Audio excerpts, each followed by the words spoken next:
Welcome to the 40th year of the Associazione Italiana Gemmologi, which was set up in 1985 and which thought it appropriate to celebrate its anniversary at Vicenza Oro. We would like to thank Italian Exhibition Group, which gave us this opportunity to celebrate our anniversary in this theater at Teatro Palladio, which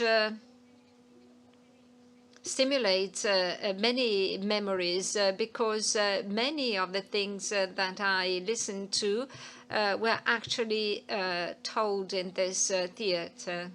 And then our president, Mr. Rinaldo Cusi, will tell you about the association.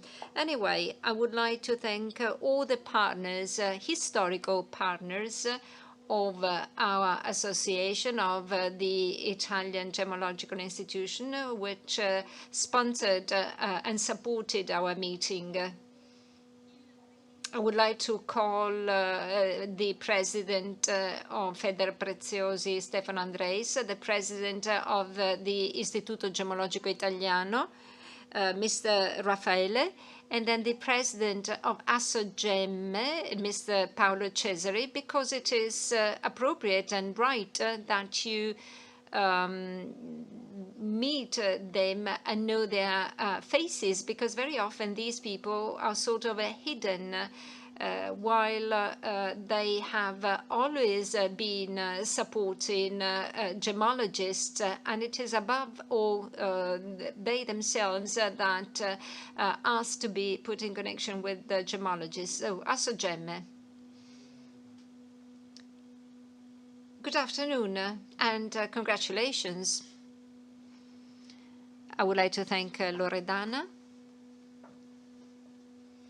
who invited me here. She wanted me to be here, and of course I'm here. I would like to congratulate you all on this 40th anniversary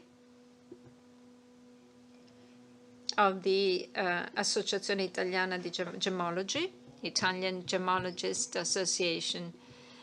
I have as a reference the snowfall, because I remember 40 years ago there was a big snowfall in Milan, and that was a sort of good luck for this association, for the history of this association. We have illustrious people here. Hi.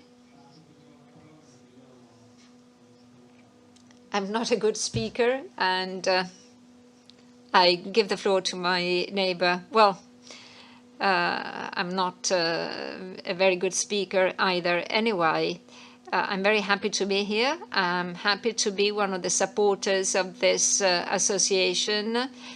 Well, we have a close partnership with the association, and thanks to Loredana, who is everywhere, I have to say. Well, it's a pleasure to have these illustrious representatives of gemmology here. I cannot say more. Congratulations to all those who have supported and promoted this association for 40 years, and all the best for the next 40 years. Well, I would like to thank the president. It's an honor to have him in our board of directors at Federpreziosa. Thank you so much, President, because, you know, for us, a gemmologist is the person who enables us to promote trust in our clients, because to certify and then to tell is something that is very important for our clients. Well, you have been doing an extraordinary job. You have had this association for 40 years, which was set up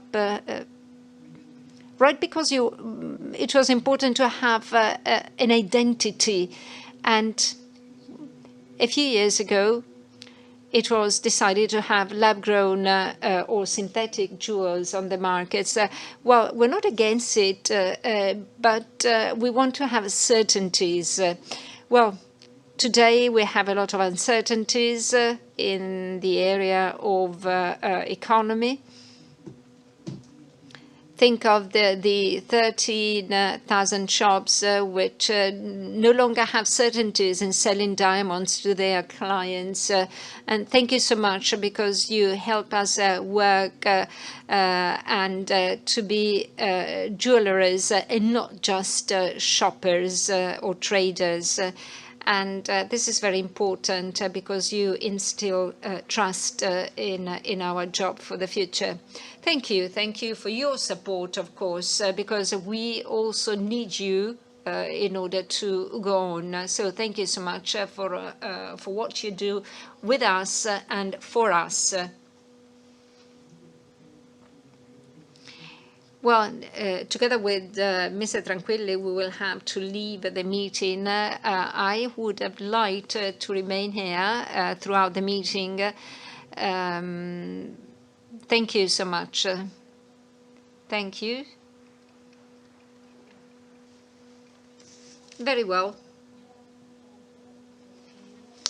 So we chose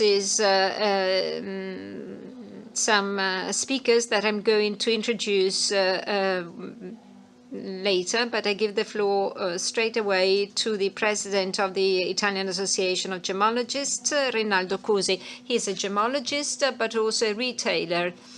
And so he's a person who has who works with clients, with customers, and very often we see that retailers have to know things perfectly, and so gemmologists are not only analysts, are not only those people who work in laboratories, but are people who know the gemstones, who know the problems and can share information to our final clients in a correct way. So please tell us something about these 40 years of history, because during these 40 years many things have changed. Absolutely. The market has changed, but gemmologists have remained. They did not change.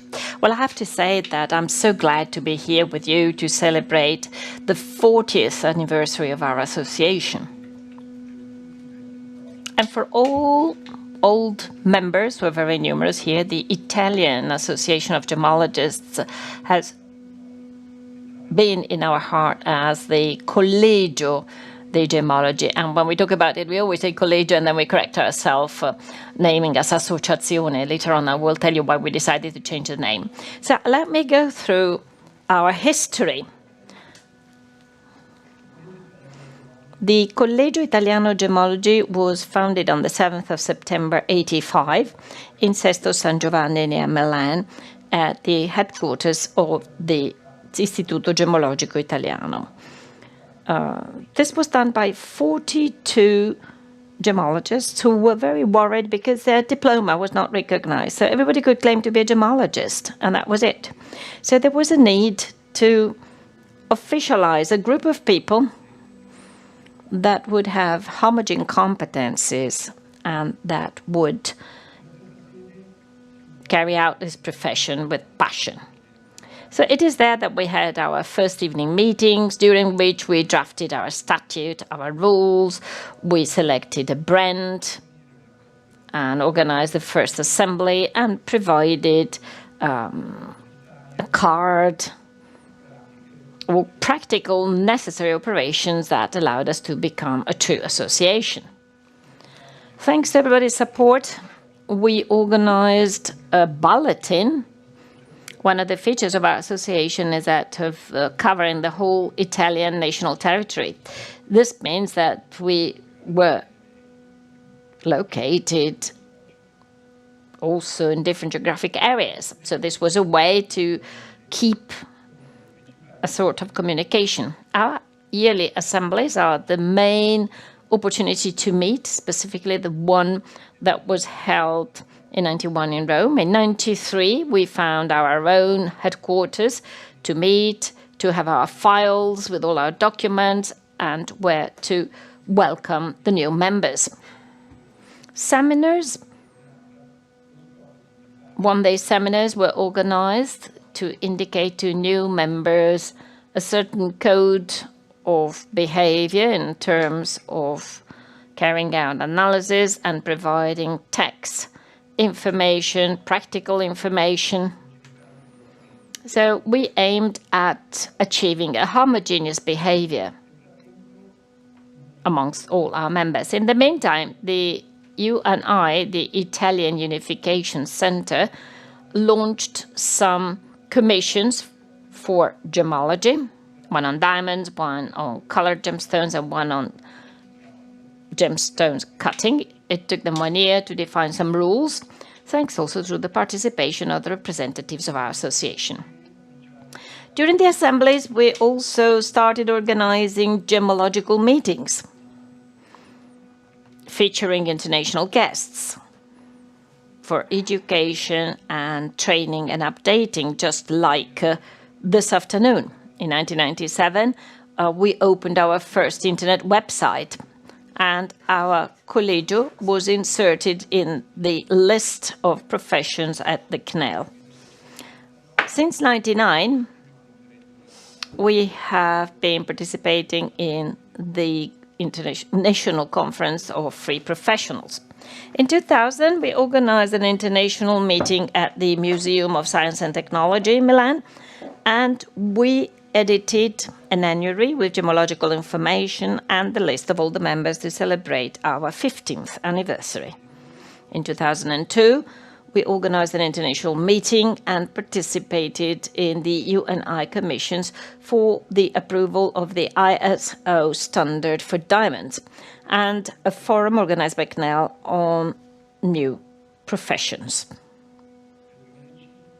In 2005, celebrating our 20th anniversary, we issued another book with the title Professione Gemme, with an update about gemstones and analysis instruments. An international gemmological meeting took place focusing on corundum and beryllium treatments. In 2007, we became associates of UNI. These are the years when important meetings take place in Italy regarding a bill on gem material, which, however, has never been approved. The law of the 14th of January 2013 led us to a process aiming at being recognized by the ministry. The Associazione Italiana Gemmologi was accepted in the registry of this law, and this is a significant achievement since it certifies the professionalism and the competencies of our experts. Professionals who do not belong to traditional chambers. This important accreditation, which is determined by the Italian law, is a guarantee of the professionalism we provide and creates the trust of the market. Customers can now count on a higher level of transparency and reliability.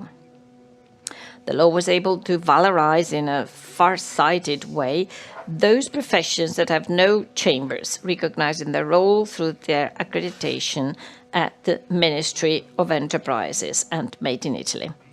Associations like ours become a guarantee of quality, issuing certificates certifying the competence of our members. Since the 6th of May 2015, our association has further developed, starting a concrete commitment towards quality and transparency to safeguard those consumers who trust our gemmologists. Thanks to lawyer Cristina Gandolfi,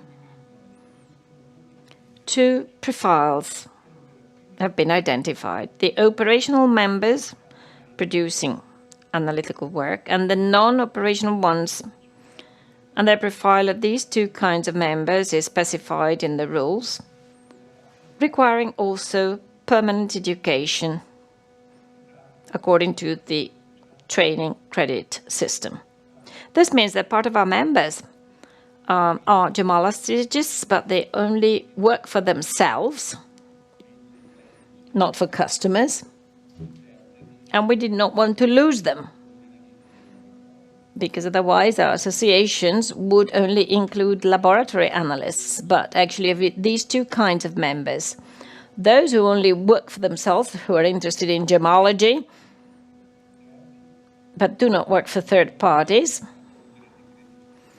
they do not need to guarantee permanent education. Conversely, professional gemmologists working for third parties must comply with the training requirements. An ethical code was also proposed, and we had to change our name from Collegio to Association. We had to go through an extraordinary meeting and we changed our name. Article number 2 claims that associations are not allowed to use professional denominations relevant to professions organized in chambers and collegiums. So this is why we had to name ourselves Associazione. And then we were included in the list of non-organized professions recognized by the Ministry of Economic Development, today's MIMIT. In 2019, the decision was made to find different offices, which are the present one in Via Spadari, Milan, behind the dome, and a certificate of professional qualification was also drafted, which is renewed on an annual basis for each member. So this certificate is annually updated, and you can't claim that you're a gemmologist if your certificate dates back to 15 years before. It has to be updated every year. Moving to Via Spadari 2 occurred just before the COVID lockdown. And the celebration that we had envisaged could not take place in that period, the period of the pandemic. So we met virtually and continued our activities.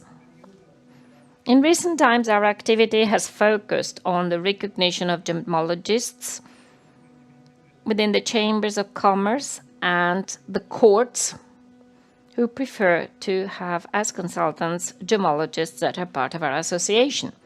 Our members regularly attend meetings and conferences in Italy and abroad. So we're now here for a significant celebration, and since I don't want to be too boring, let me conclude our story. Talking about two more aspects. In the board of our association, we have always had a high number of women, and 35% of our members are female gemmologists. This has always made things easier. Decisions were made in a much easier way since women are more practical than men. The second point I would like to mention is that very rarely there were conflicts amongst members. It is obvious that amongst people carrying out the very same activity, there could be some rivalries and contrasts. This is part of life. But in these 40 years, I believe that we have had a maximum of 5 such cases of conflicts between our members. We now have a pretty high number of members. So what can we do? How can we use them? Well, of course, they're available to all jewelers. When we talk about jewelry, we always think about the gemstones that are used to make a beautiful jewel. It is therefore clear that before gemstones are mounted, they should be analyzed, because even if you can analyze them at a later time, it is much more complicated once they have already become part of a piece of jewelry. So we would like to see gemstones before the piece of jewelry is made. The gemologist also plays a role when a wholesaler or a manufacturer buys gemstones, when they are evaluated because they're being resold because of inheritance cases, because they're auctioned, because they're pawned, or because they're insured. A gemologist can also be useful in archaeology. The most precious gemstones in beautiful manufacts do not get the attention they deserve, maybe because they're in a poor state of conservation, or maybe because their history is not known. But recognizing them can be very useful also from a historical perspective. In those museums where there are adornments containing gemstones, the gemologist can play a role, can be useful also when examining church treasures where natural gemstones and fake gemstones can be found. Gemmologists should always monitor the print and trade operators to safeguard consumers from incorrect and misleading information. With Vogue Jewelry, I actually provided my service because the editor-in-chief actually asked me to check all the captions under the pictures before the magazine was issued, and actually it was possible to make many corrections because many gemstones had been misnamed. Gemmologists are very lucky because they can work with the best of nature. The pleasure of being a gemmologist is further enhanced by the beauty of the materials we deal with. Beauty in terms of form, shape, both rough crystals and faceted gemstones are often splendid. The beauty of colors, the variety, the nuances in the different colors. Think about the wonderful polychrome gemstones and the beauty of inclusions that are so fascinating and tell us about an early time when we were not living on the earth yet. But now we have to think about the future, which is already the present, and that we are starting building from this meeting. The market is becoming more and more complex and global, so our mission in the future won't just consist of making a scientific analysis. We will have to strengthen our professionalism and our capability to safeguard consumers. This is a moment of important challenges. The dissemination of sophisticated methods for the production of synthetic or treated gemstones requires honest information to the consumer, guaranteeing that every gemstone is certified in a rigorous and impartial way. It will be more and more important to provide training programs. This is a more difficult task. These programs must follow the evolution of science. So we need training programs that are able to keep up with the evolution of the market and the emerging technologies for the correct analysis of gemmological material. Our associations will have to grow and become a reference point for our profession, representing and safeguarding professional gemmologists following the deontology indicated by our ministry, focusing on ethics, transparency, and competence. Thank you.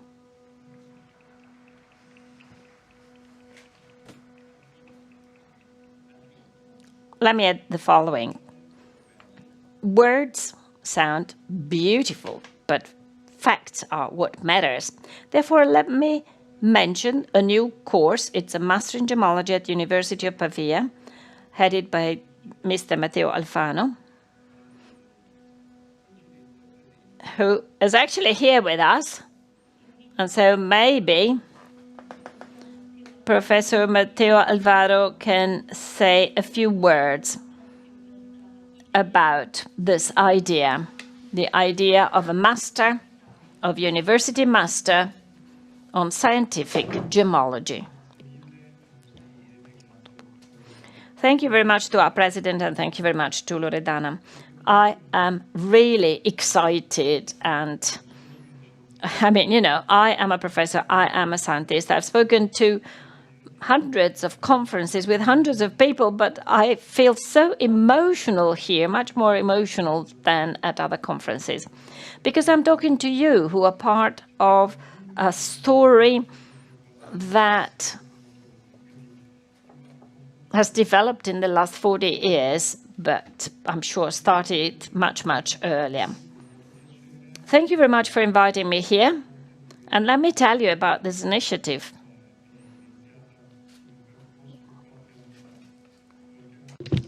So everything started a few years ago when, with some colleagues, and I would like to recall Professor Maurizio Nesti, who wanted to come here to celebrate this moment, and Loredana, who I'd like to thank again. So we started to work again on this idea, that is the idea that in a never-evolving world, a university course could be very useful, a course which has to be, of course, to walk side by side with technology and continuously innovate, looking at new technologies and new methods.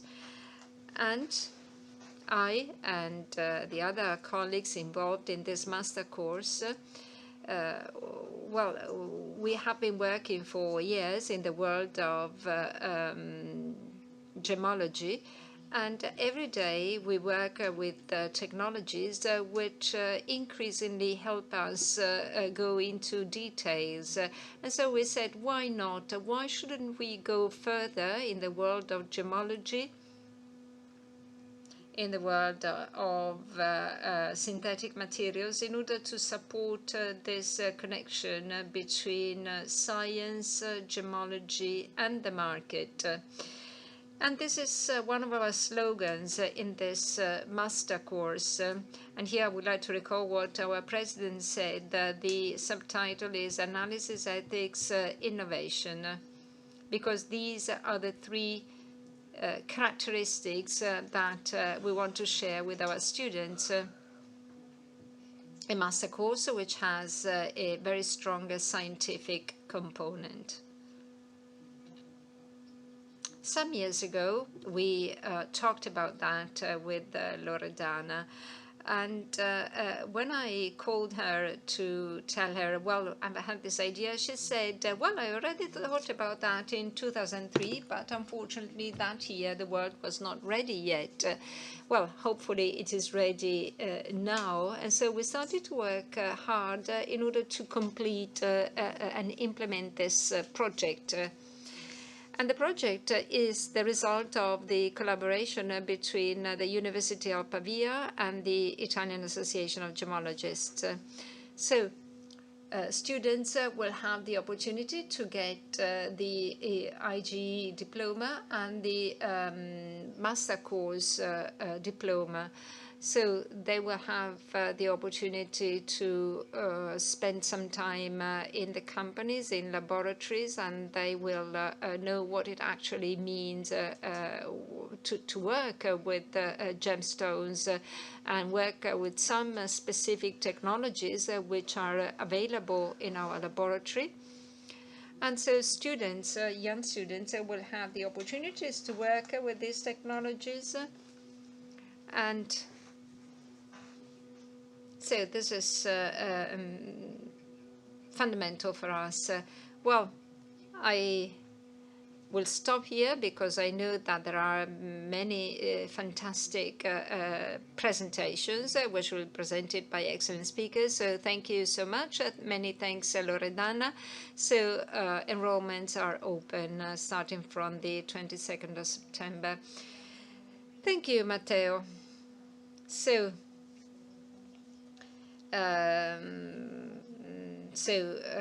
this is the first sign that we have given this piece of news, and then we will have official communiques. And remember that also gemmologists can participate in the master course. Now, You know, we were speaking about training and education, and this meeting is an opportunity for training and education. And so we chose subjects which, in our opinion, are very interesting and sometimes problematic for gemmologists in terms of identifying certain treatments or imitations. The first speaker is Guy Lalous.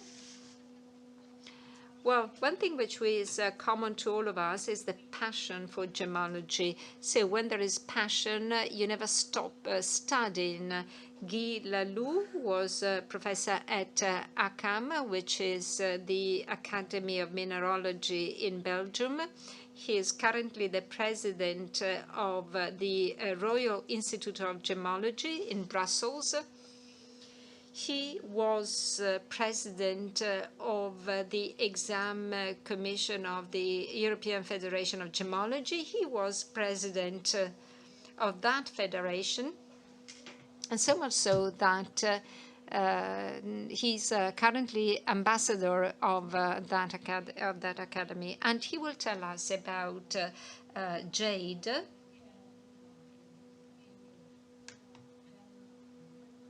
which is a very ancient stone, which was very much used in the past. And it is currently going very well in some markets, but it has some problems, as we will hear from Guy Lalous. The floor to you. Grazie, Loredana. Good afternoon, ladies and gentlemen. I will speak to you today on behalf of the Royal Belgian Gemmological Association, proudly member of the Federation for European Education in Gemmology. In the light? Yeah. Okay. Step into the light. Proudly member of the Federation for European Education in Gemmology.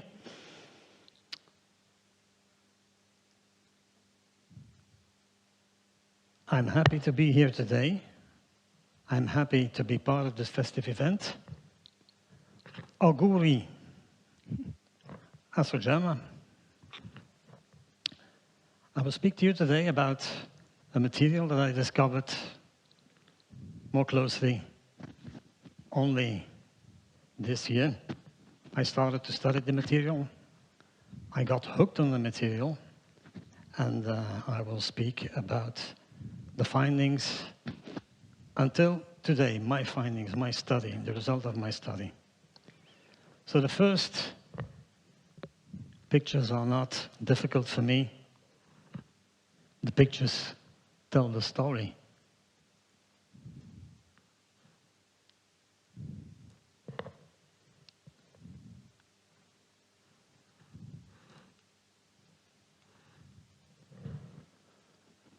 So, a few words about its history. We will delve into gemmological properties, deposits, a few words about the trade, and some valuation factors. A small historical overview. So jade in Asian cultures has always been considered as the imperial gem connoted with divine qualities and luck. China's nephrite culture stretches back more than 6,000 years. In China, the term yo is often translated into precious stone. It was historically used to describe jade, but also included hard minerals such as chalcedony and marble. In modern Chinese gemmological classification, the term jade is divided into two categories. Hard jade, which refers to jadeite jade, and soft jade, which includes nephrite, as well as certain serpentine varieties, and even specific marbles. Historically, however, only nephrite and related stones were used in China, until the introduction of jadeite from Myanmar during the Qing dynasty. So symbolism in China: peach, immortality; bat, happiness; dragon, power; bee, heaven; Peao, Chinese food dog, guardian of the celestial palaces; butterfly, long life. We traveled to Japan. Japan is home to the world's oldest known jadeite culture, dating back to the early Jomon period, about 7,000 years ago.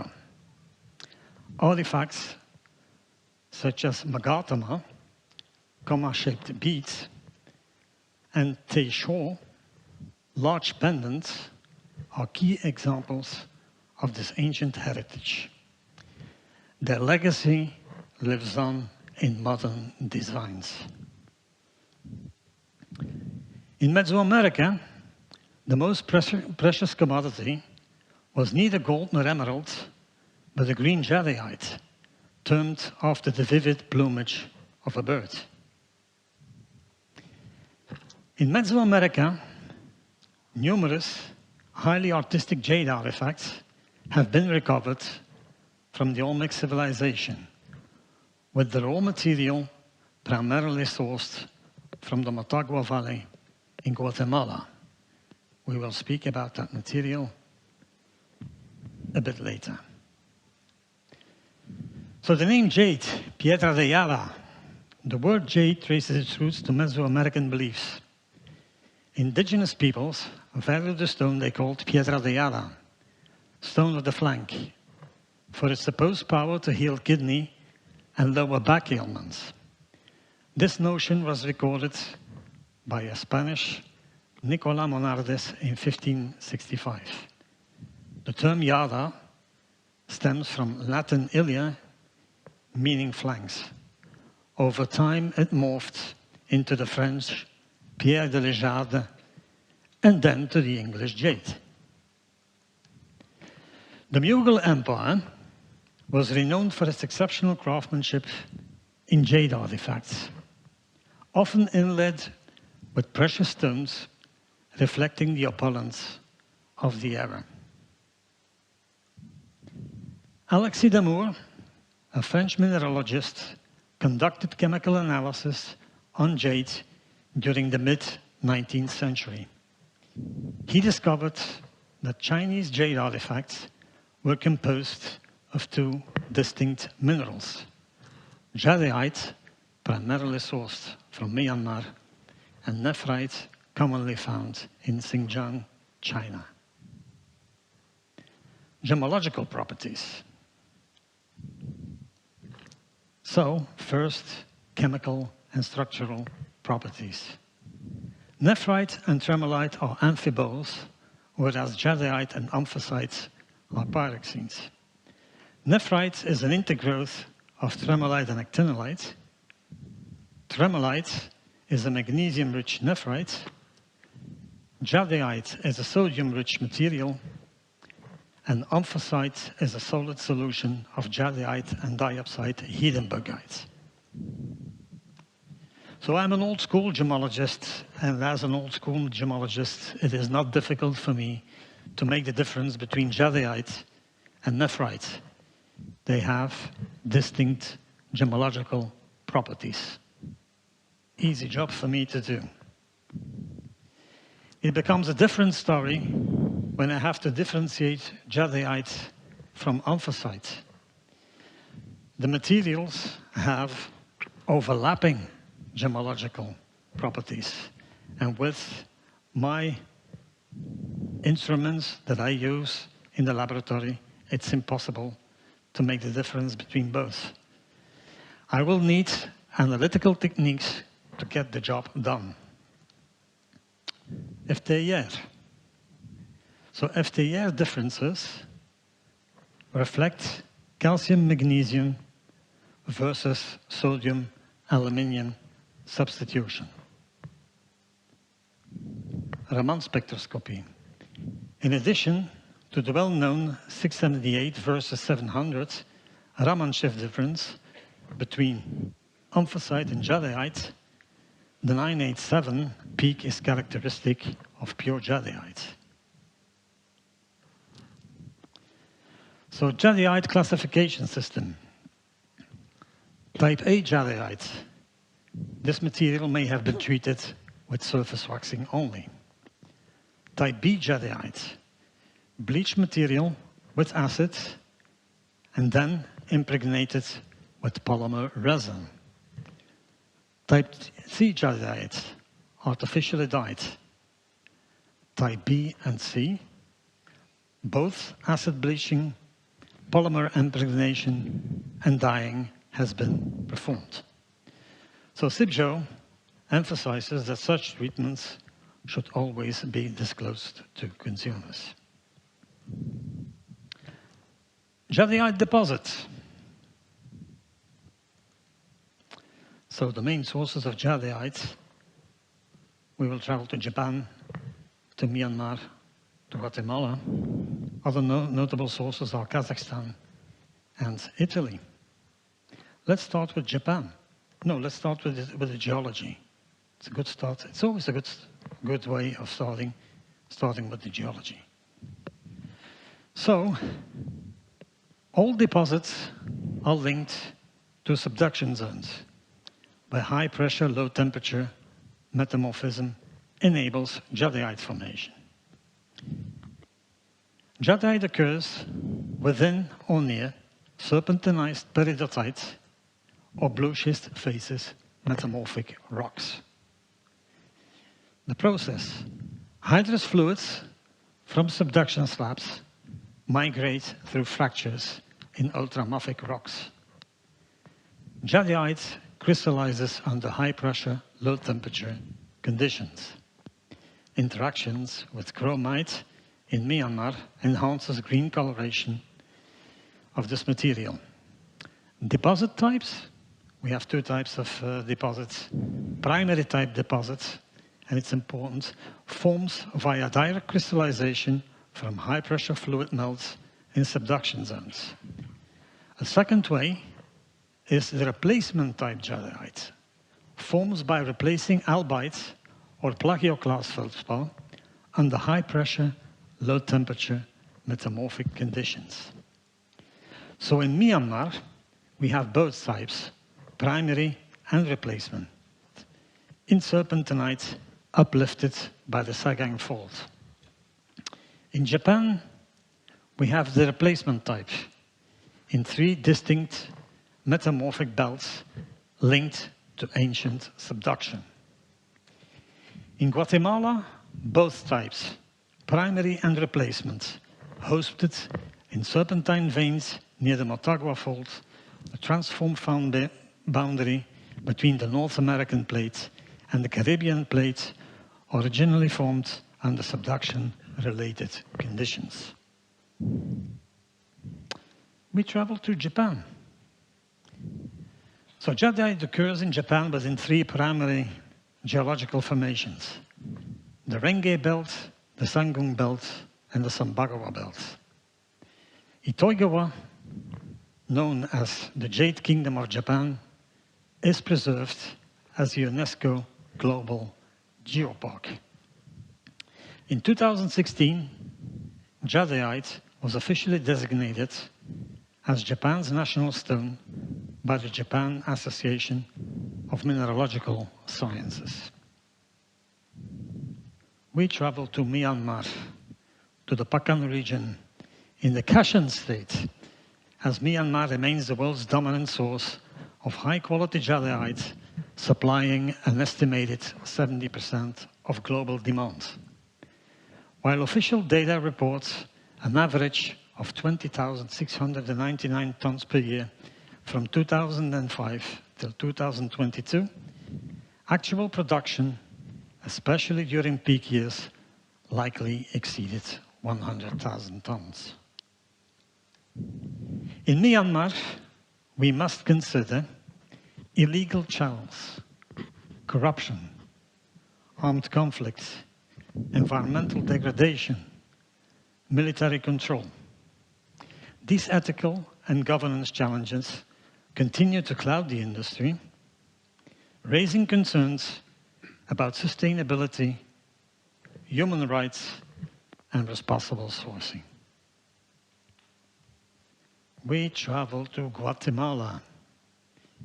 We traveled to the Morales mine in Guatemala's Izabal department. Why is that? Well, because as of 2022, Gemmologists reported the discovery of imperial green and icy jade.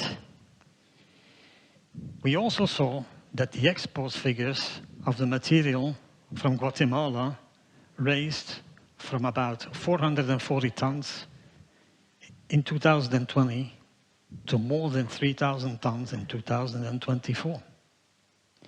5% of that material was green, and a fraction of that green material was imperial green. Well, let's say that the fraction was 5%. 5% from 5% from 3,000 tons is 6 tons. That's quite some material. And what was the fuss all about? The fuss was all about this lovely material, this green material. And I would even say it's emerald green. It's beautiful. So I'm an amateur of this material, of course, and many people are amateur of this type of material. And of course, the market, well, the market has one question when they see this type of material. Is it possible to differentiate the Guatemalan material from the Myanmar material? This is one of the first questions that came out when this material came into the market. Is it possible? I'm not an American, but yes, it is. Yes, we can. So differentiation is possible as distinct tectonic regimes in Guatemala and Myanmar created unique trace element fingerprints. It's a geochemical DNA of anthracite, jadeite, enabling accurate origin determination. Both types formed in subduction zones, but under distinct tectonic regimes. In Guatemala, we have a deeper subduction of the slab, with reduced fluid release and higher metamorphic grade. That led to an extensive interaction between the slab-derived fluids and a thick continental crust. This introduced additional aluminium, sodium, gold, tin, and other crustal signatures. So here we have a crust-dominated geochemical fingerprints. In Guatemala, by contrast, the material formed at shallower depths with relatively lower pressure temperature conditions between a mafic ocean crust and seawater-derived subduction fluids, contributing to higher calcium, magnesium, beryllium, bismuth, nickel, zinc, iron, producing a distinct fluid-dominated geochemical fingerprints. And I see some lighter elements in the calcium, magnesium, beryllium, bismuth. These are lighter elements. So these tectonic variables are directly reflected in the trace element fingerprint that we will discuss in the following slides. First, have a look at inclusions, at fluid inclusions. And they can be origin markers as well. And this is information that has been available for quite a while.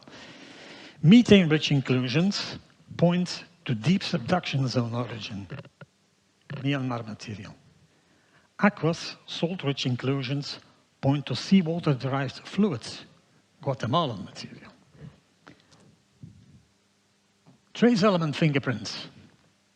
In Myanmar, we have elevated tin and gold, whereas Guatemalan material has higher beryllium, bismuth, nickel, zinc, and lower tungsten. So LA ICP-MS achieved 100% classification accuracy based on 3D scatter plots of gold, zinc, scandium, gold, zinc, vanadium. This is the first way of differentiating the Guatemalan from the Myanmar material. A second way is a little bit more complicated, but it's possible.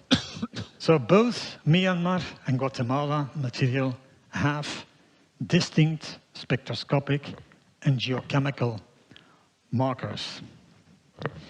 Integration and analysis of these markers using principal component analysis forms a robust multimodal identification system that achieves 100% origin determination.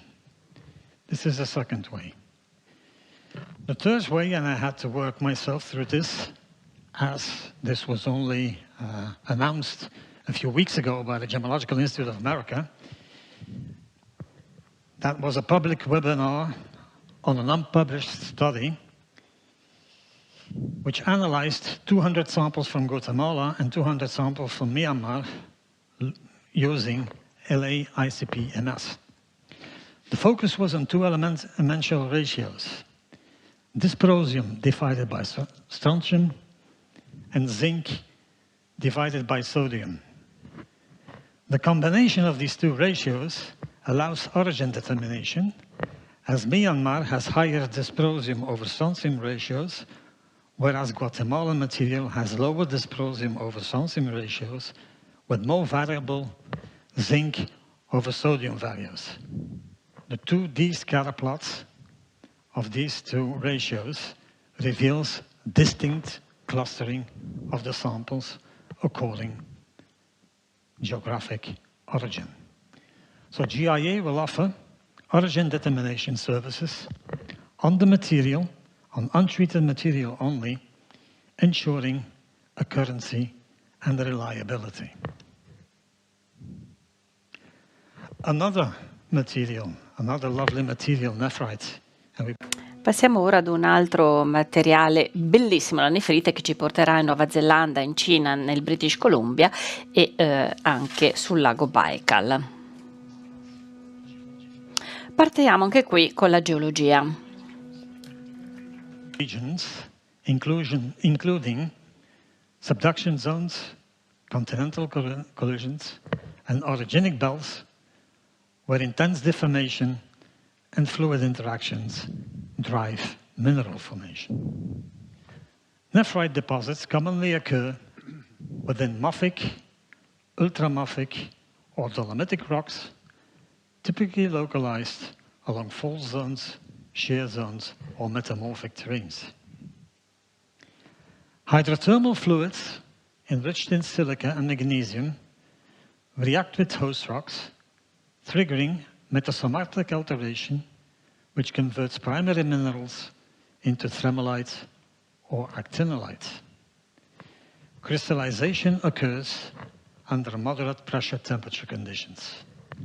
Mechanical deformation, and this is important for the material, further refines the nephrite structure, creating its characteristic, dense, interwoven, fibrous structure. Two nephrite types, the D type, the dolomitic source, the so-called paranephrite, that is a light-colored material due to a low iron content. It forms via diopside plus silica and water, tremolite in dolomitic marble. The second type is the S type, a serpentinite source, orthonephrite. Darker material influenced by iron-rich actinolite forms from serpentinized ultramafic rocks interacting with metasedimentary or intrusive formations. So some regional highlights. The Chinese material is D-type. The material from British Columbia is S-type. In the Russian Federation, we have the two types, the D-type and the S-type. And in New Zealand, we have a small variant. So over there, the nephrite is hosted in mafic rocks near the alpine faults, formed by two-stage metasomatism and strong deformation. We traveled to New Zealand. The material over there is called Punamu greenstone in Maori. We found it in the southern part of the island. It is considered as a treasure, and New Zealand does not export raw material. They do have artists that carve the material in New Zealand.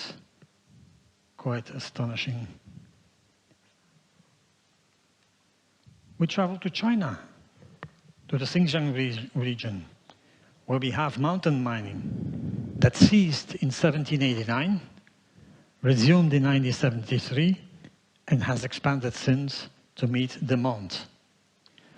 Another way of obtaining the material is river harvesting. They have two main rivers, the White Jade River, the Urumqash, and the Black Jade River, the Karakash. Colors of the material: white, greenish white, light green, black. All of this material is referred to as Coton-Hetian jade. The black jade has a high iron content. So the most prized material is mutant fat, creamy white, translucent material.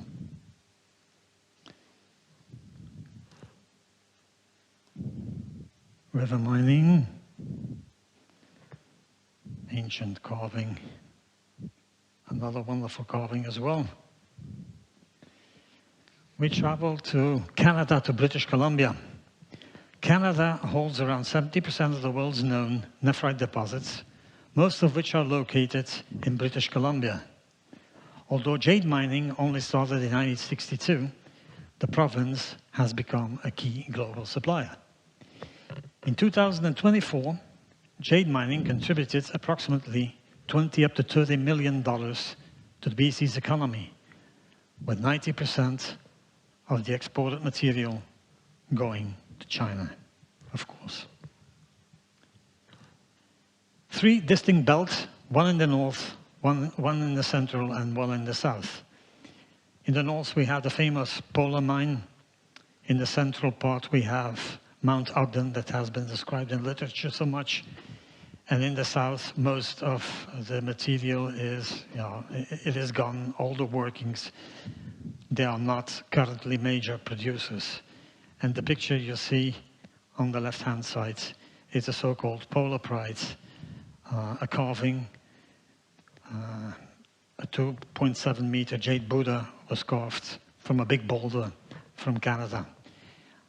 One more thing to say about this is the fact that there are quite some challenges in extraction. The winters are hot, the summers are short, and the blocks are massive.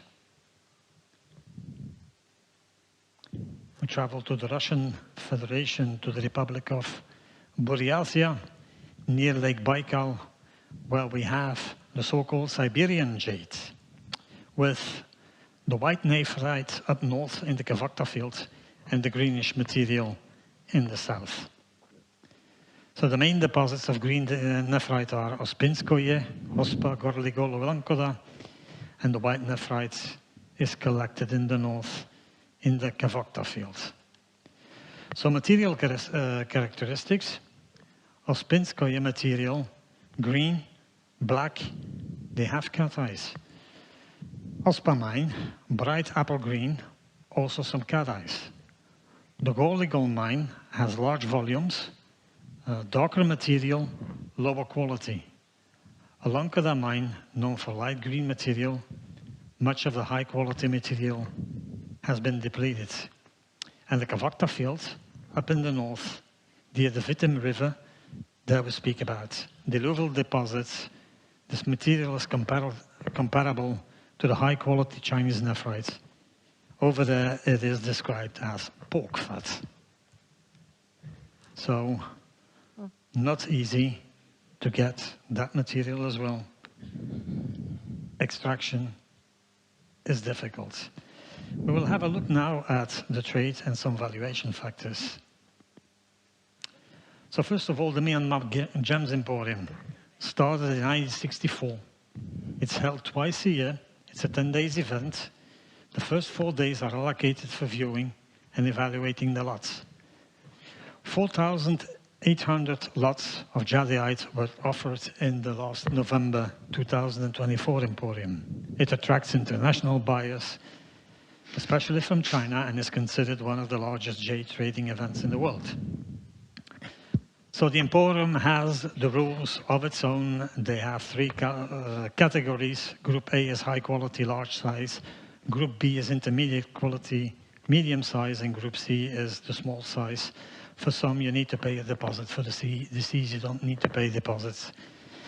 What I remarked is that the lots offered doubled from 22 to 24, reflecting Myanmar's strategic push to boost gem exports.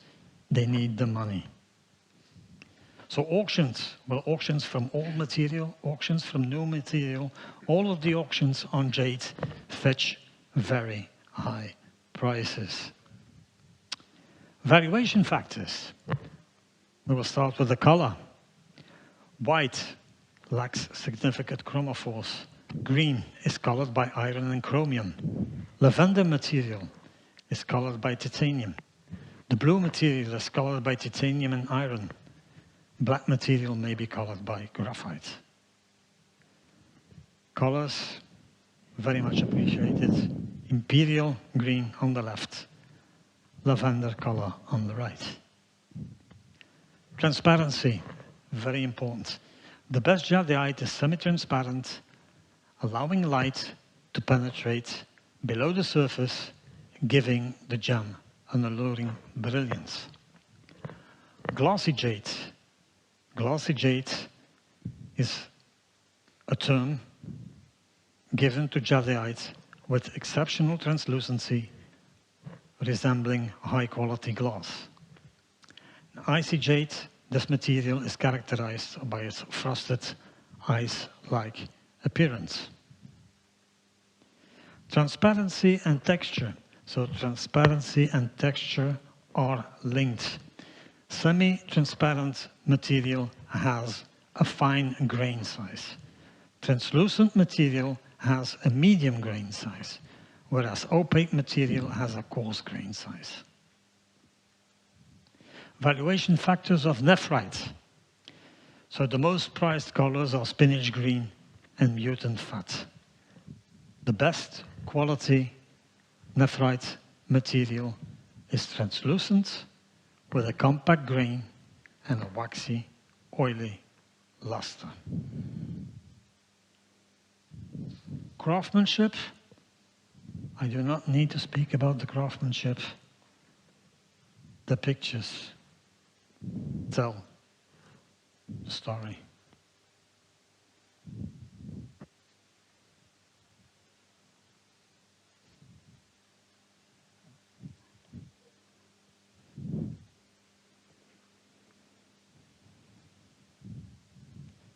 I thank you for your attention. Grazie Guy, grazie per la presentazione. Thank you very much, Guy, for your presentation. And if you have questions, we have decided to ask questions right at the end of all the talks, so that we are not going to interrupt the presentations. I would like now to leave the floor to the next speaker, Ilaria Adamo, professor of the Istituto Gemmologico Italiano with a degree in geology and a PhD on diamonds and HPHT treatment of diamonds. I'm not going to say how long ago you investigated these topics, but treatment has been something that has been investigated also in the dissertations of our students. So Ilaria is not just a professor, but she's also the president of the European Federation of Gemmological Education, the FEEG. She is past president of the Examination Commission, and she's going to talk about another gem which is often pretty hostile to gemmologists, the turquoise. Also because these materials cannot just be evaluated based on the refraction index or their density. There are always issues regarding treatments. Without further ado, I would like to leave the floor to Ilaria, who's going to talk about the natural turquoise gemstone, the synthetic gemstones, and imitations. Grazie mille Loredana per l'introduzione. Innanzitutto Thank you so much. First of all, congratulations to the Associazione Italiana Gemmologi, and thank you so much for inviting me to this meeting. So the topic I will be dealing with is turquoise. In particular, we will see the various series, natural, treated, and imitations. Well, as we all know, turquoise, since ancient times, is one of the most popular gemstones and most searched for and expensive gemstones. The word turquoise was originally used the first time in the 13th century, and it comes from the French phrase pierre turquoise, which means a Turkish stone, not so much because it comes from Turkey, but because it came to Europe by means of the Turkish trade route. Turquoise has the oldest documented history of all gems. There are some discoveries which demonstrate that turquoise was first used in the years 6005, 7000 before Christ. Some tombs were found in the Persian Empire, and they date back to 7000 before Christ. Now, in terms of Iran, the gemstone is very popular still today. It was very popular, and the name used is Pérouzé, which means victory. So it, and this shows that for that culture, turquoise has a great symbolic value. It is considered a symbol of greatness, victory, prosperity, beauty, and also a protection from bad things. It can protect the owner from bad luck and malefice. So you see the dome of an Iranian, a Persian monument, which is covered in turquoise. The typical color is blue, and it binds very well with the color of the sky, which also in religious terms represents the paradise. And below we see an object worked with turquoise, still in Iran. And this technique is very much widespread in the Persian culture, Iranian culture. So not only Iran, but also Egypt, where turquoise has a very long history. Egyptians would call turquoise mefkat, which means joy and delight. They set it in gold jewels, and it was very often carved into small animals or gods. Here you see a typical scarab and a necklace, a collar, which was used in the past. Just to give you an idea of the importance of turquoise for Egyptians, well, it's enough to see that it was used in many burial masks. This is the most famous one, the one of Tutankhamun, where you see the use of turquoise together with other gems. Also for American natives, turquoise was an extremely important and appreciated gemstone. This is an ancient Aztec shield adorned with the turquoise stone, and on the right we see a double-headed pectoral made in turquoise. For American natives, turquoise is a holy stone, and it is used in some religious ceremonies. And here we have examples of the traditional jewelry of Native Americans, where we see the use of turquoise and silver. Now, turquoise was very popular also in Europe during the Victorian age, and Queen Victoria loved this gemstone, and she had many turquoise jewels in her collection. And then there are some presents, gifts made by Queen Victoria. This is a brooch given by Queen Victoria to her daughter as a birthday gift. And this is a turquoise brooch in the shape of an eagle, designed by Prince Albert, the husband, and it was given on the occasion of their marriage. And this is to show that very small turquoise jewels were used at that time. You see this pavé turquoise, which was very popular up to late Victorian age. Here we have a necklace with very small cabochons, and in this case we have earrings. So this historical introduction shows that it is certainly a very ancient stone with a great symbolic and spiritual value.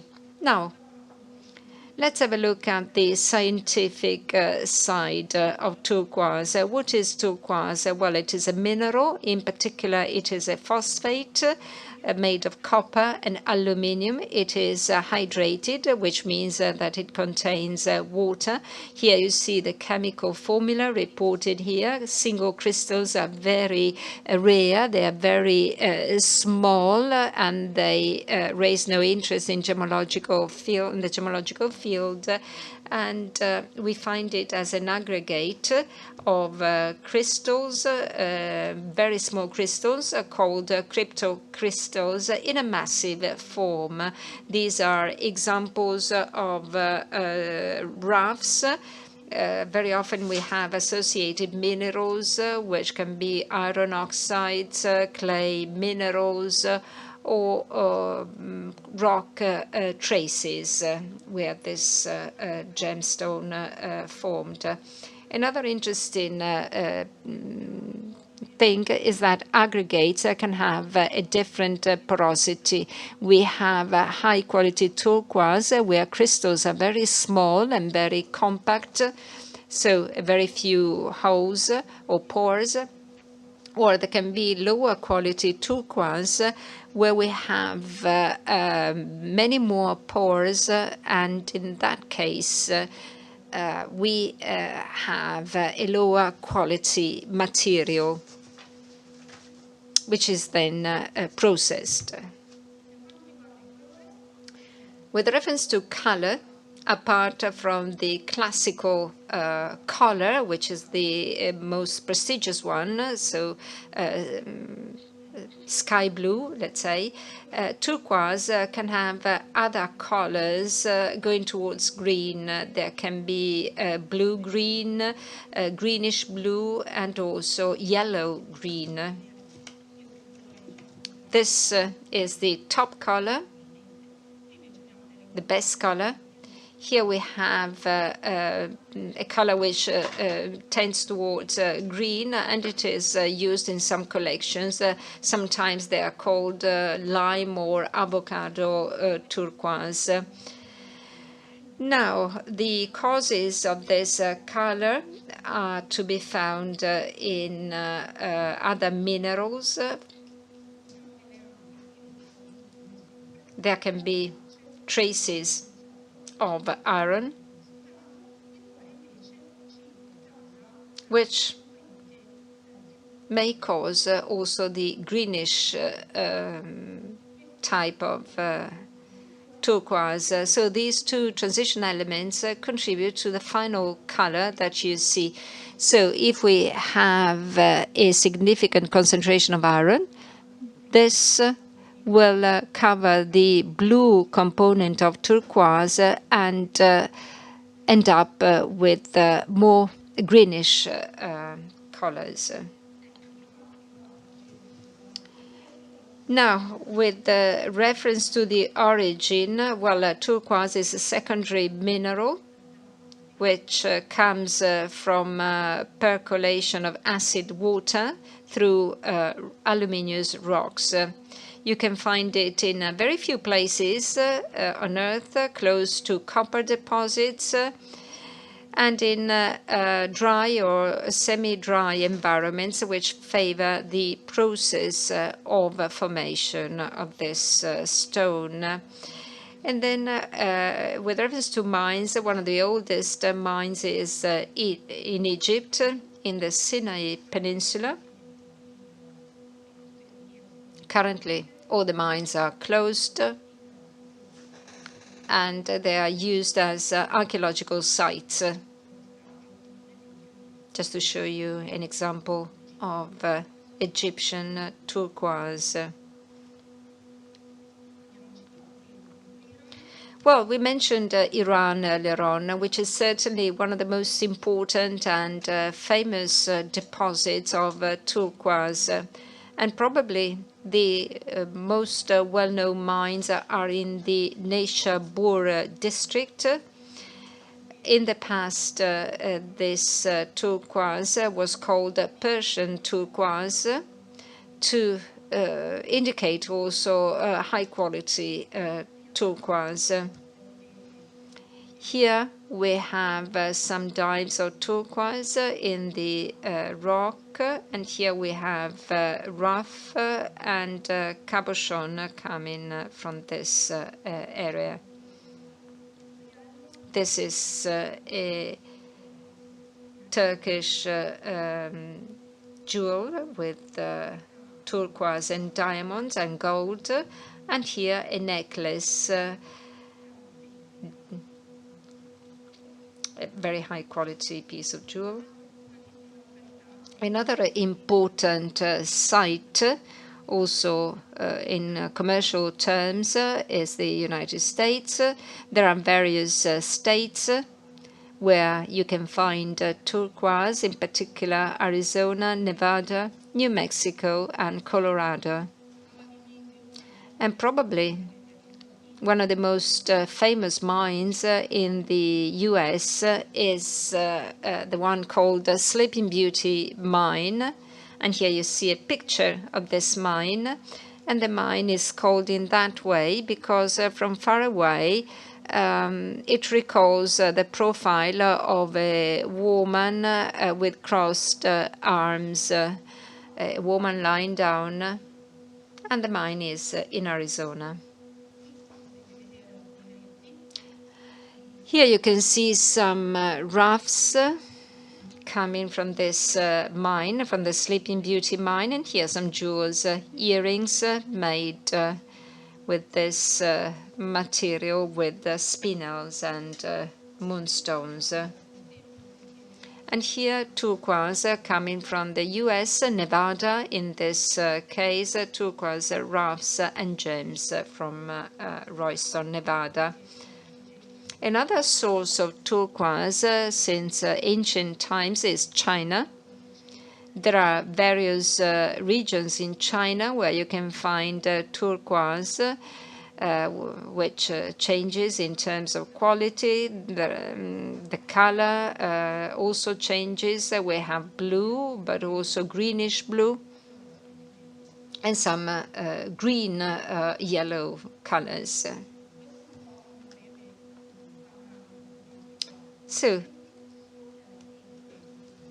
So much as far as mines are concerned. And before speaking about processing, I would like to show you some jewels. Here we have a necklace with 37 turquoise gems and diamonds, Bulgari, 1960. A ring and a necklace, gold and turquoise, Van Cleef and Arpels. Another beautiful necklace by Buccellati. And finally, a pendant with turquoise, diamonds, tanzanites, aquamarines, Harry Wilson. Now, let's speak about treatment. We said that turquoise is a porous material. The level of porosity varies, and it depends on the quality of the turquoise. But let's say, in general, the exposure to chemical substances, oils, perfumes, and also simply sweat, light, heat, excessive heat, well, all these elements can change the appearance of turquoise. And what happens in particular is that the color changes and into a more greenish color. So this change is something that is not appreciated, and for that reason some treatments have been proposed and have been suggested in order to improve the appearance of the gemstone. Clearly, the type of treatment depends on the material at the start. If we have a high-quality gem, we will have less invasive treatments, while if we have a very porous material, that is low-quality material, treatments will be much more invasive, because the material requires many more treatments in order to be processed and worked. So let's have a look at these treatments. The less invasive one is the use of wax. It's a rather simple treatment which can prevent changes, but of course we are speaking about a high quality material at the start.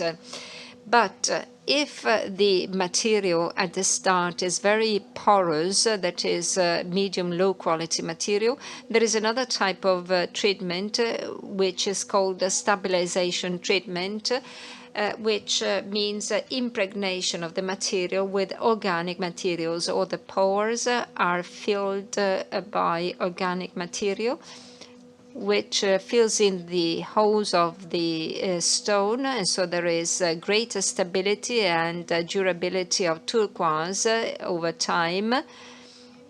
And as the pores are full, the color is better because the light has no impact, and so there is a harder stone, and also the brightness improves. And also the type of cleaning that you can get is much better. Well, these are some examples of impregnated, polymer impregnated treatments which have been used. Of course, all these treatments have to be declared in the documents, and let's say that the most efficient way to identify this type of treatment is infrared spectroscopy. So the use of this technique works very well to identify organic substances. This is a technique which is widely used in gemmology. It is very effective. So if we want to discover what is inside the gem, there are some additional organic materials. So what you see here are two spectra. The one in red is a non-treated turquoise. In blue, we have a turquoise with some additional materials. In particular, there is a significant peak of acrylic polymer, more precisely polymethyl methacrylate. So this type of analysis can show that within this turquoise there is this substance, this polymer. So let's say that this is the most effective technique in order to identify this treatment. And then there is another type of treatment which is pretty widespread, which is called Zachary treatment, which takes the name from its developer, engineer James Zachary. It was developed at the beginning of the 80s.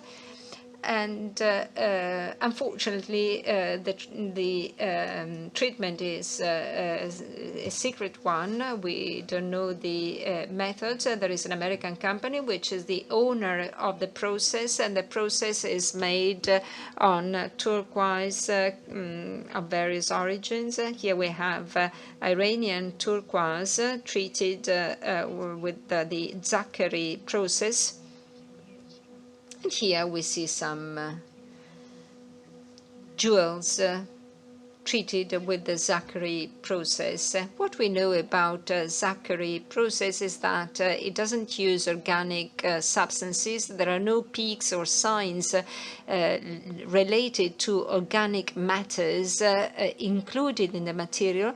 But on the other side, there is a sensitive improvement of the aspect, and so it is a very invasive treatment because the stone really changes its aspect, its appearance. So we have certainly an improvement in terms of brightness and also in terms of the color, because some of these objects even become blue, dark blue. Luckily, it is possible to identify the treatment. You cannot use infrared spectroscopy because there are no organic substances included. And so what's interesting is that in all the Zachary treatments, we have potassium, which is an element which is not normally present in natural turquoise. Sometimes it is present, but it is linked to accessory minerals. So if we identify the presence of potassium inside the turquoise, we can conclude that it was subjected to Zachary process. And potassium varies from 1 to 11%, so we don't need to make analysis of traces, which are very expensive. It's enough to carry out an X-ray fluorescence study to identify the presence of turquoise. This is the XRF chemical analysis, treated turquoise and non-treated turquoise. And you see this peak, which is related to the presence of potassium. So potassium tells us that this turquoise was subjected to the Zachary treatment. However, there is also another type of treatment, which is called porcelain treatment. It is even more recent because it came out in 2019 on the Chinese market. It is called porcelain treatment because the final result is a turquoise gem which has the same brightness as porcelain. The turquoise is impregnated with an inorganic substance, which is generally a silicate filling. Well, in this case, chemical analysis can work, and it helps us identify a high level of silicate. Well, the density is very low, although the brightness is very high, and this is very interesting. But the jewels often are cast jewels. And another important thing is that in some cases treatment is not stable. So over time there can be, for example, brownish spots on the surface, but that again depends on the material at the start and how many times it was treated. So as you can see, there are various types of treatment, waxing, filling in of pores with plastic, inorganic materials, and the Zachary treatment. So to make things even more difficult, we have imitations, not only is turquoise, but also imitations of turquoise, which go back in the past, because the first imitation dates back to 300 before Christ. So already at that time, imitations were used.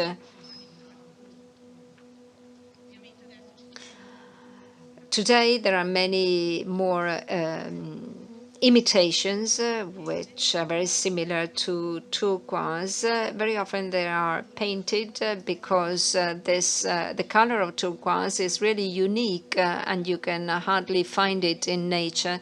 So there can be dyed magnesite, dyed holite. These are natural materials, but normally they are white. And then resin, and then paste. I'd like to show some imitations. This is a necklace with dyed magnesite. It's not bad because actually it can recall turquoise. The black veins are often present in turquoise, and they often form what is called the Persian web. Well, it's a completely different material. It's a carbonate material. Magnesium carbonate is white, and it is then painted, dyed.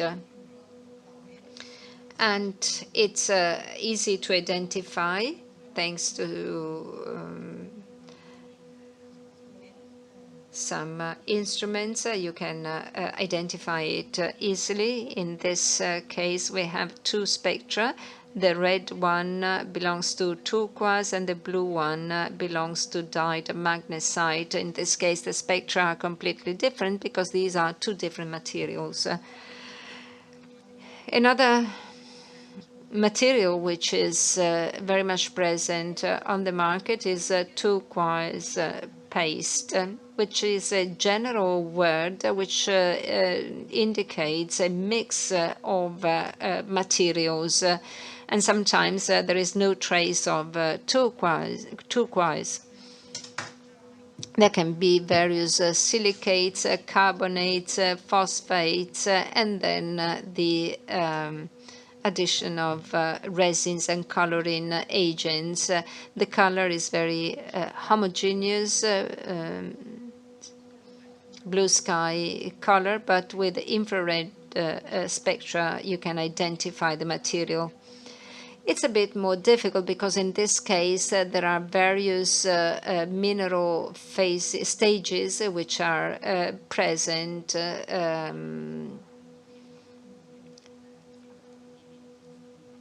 but they can be differentiated.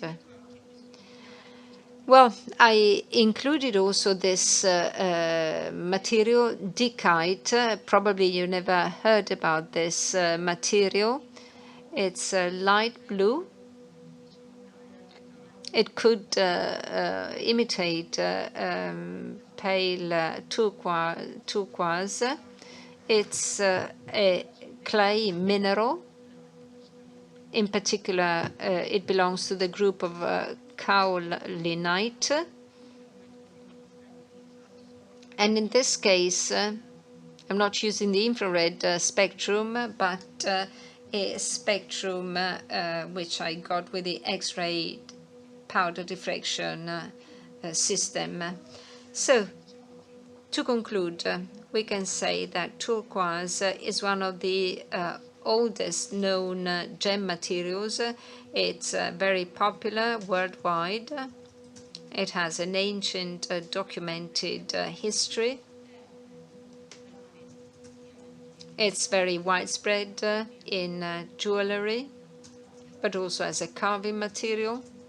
And as I said earlier, the quantity of high-quality turquoise or the demand for it is very high. And so in order to cover the market, there are many treatments available and many imitations. So certainly, very accurate tests are necessary. So not only simple gemmological analysis, but more sophisticated analysis in order to identify the various treatments and the various materials. Thank you. Grazie. Grazie Ilaria.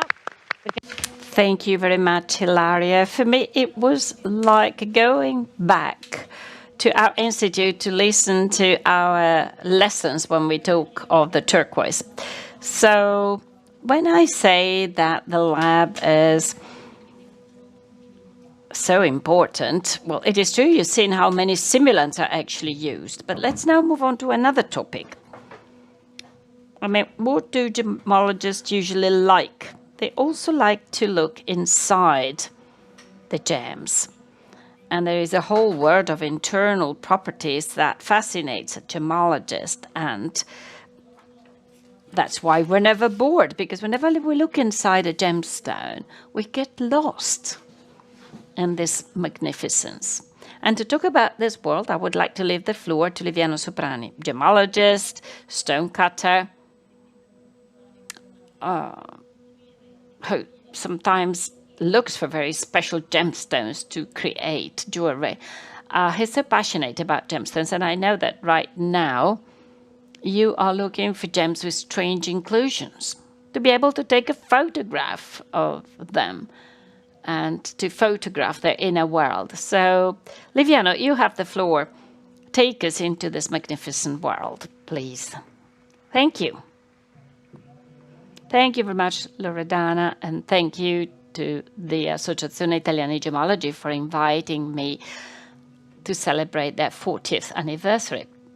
But I would also like to thank a person who's here with us in this room, Dr. Piu Visconti, who initiated me to gemmology. If I had not been his pupil, probably I would not be here today with you.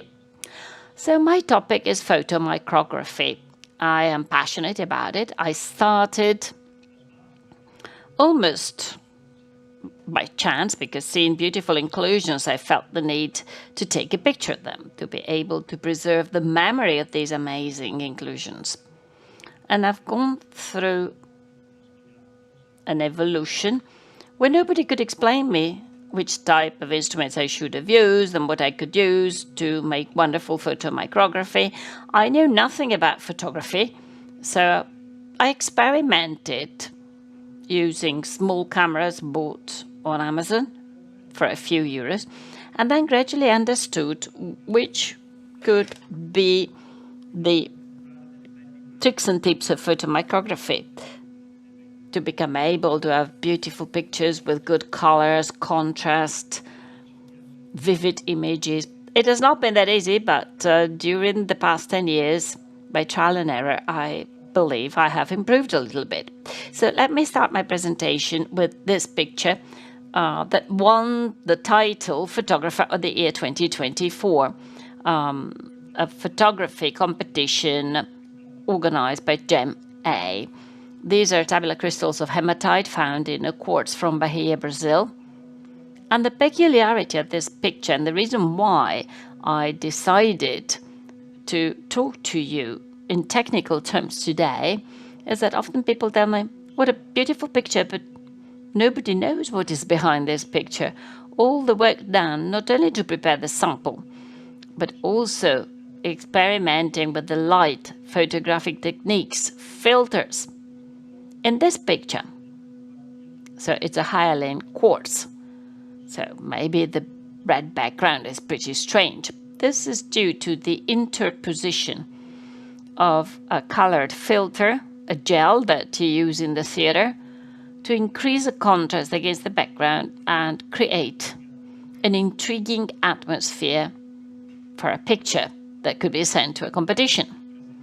Every type of inclusion has got its own difficulties, and we have to rotate a gemstone 1,000 times, change the illumination type, trying the different magnification levels.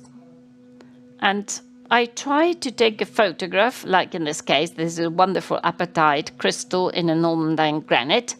And inside you can probably see inclusions, like the black one, and some fractures as well. So when you're confronted with this kind of inclusion, it is our desire to try and do more, magnify this even more, to be able to take a photograph of the inclusion in the inclusion. And I'm working on this. It is not easy. You need very powerful microscopes, much more powerful than the ones we usually use in our labs, but I believe that this can be possible. Here we have a wonderful peridot, a crystal with a tension halo. The difficulty of this picture is significant because when you take a photograph of inclusions in gemstones with a very high P frangent value, like in the peridot, we have a doubling effect which totally damages your image, and it is very difficult to overcome it. So to make a simple photograph like this one, it took me about 2 days, and by trial and error, using a linear Polaroid filter, I was finally able to isolate a single light beam, avoiding the doubling of the image. This is a wonderful hematite ribbon in a hyaline Bahia quartz.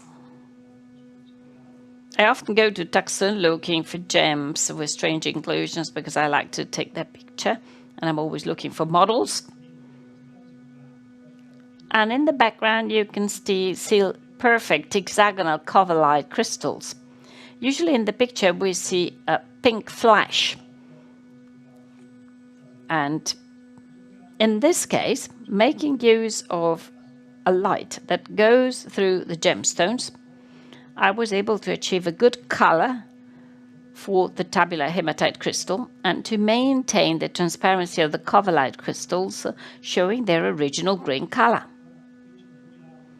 And now I'm getting a bit boring, but the most common error made is that of calling microphotography photomicrography. So let me tell you which is the difference. Macrophotography, microphotography, or photomicrography.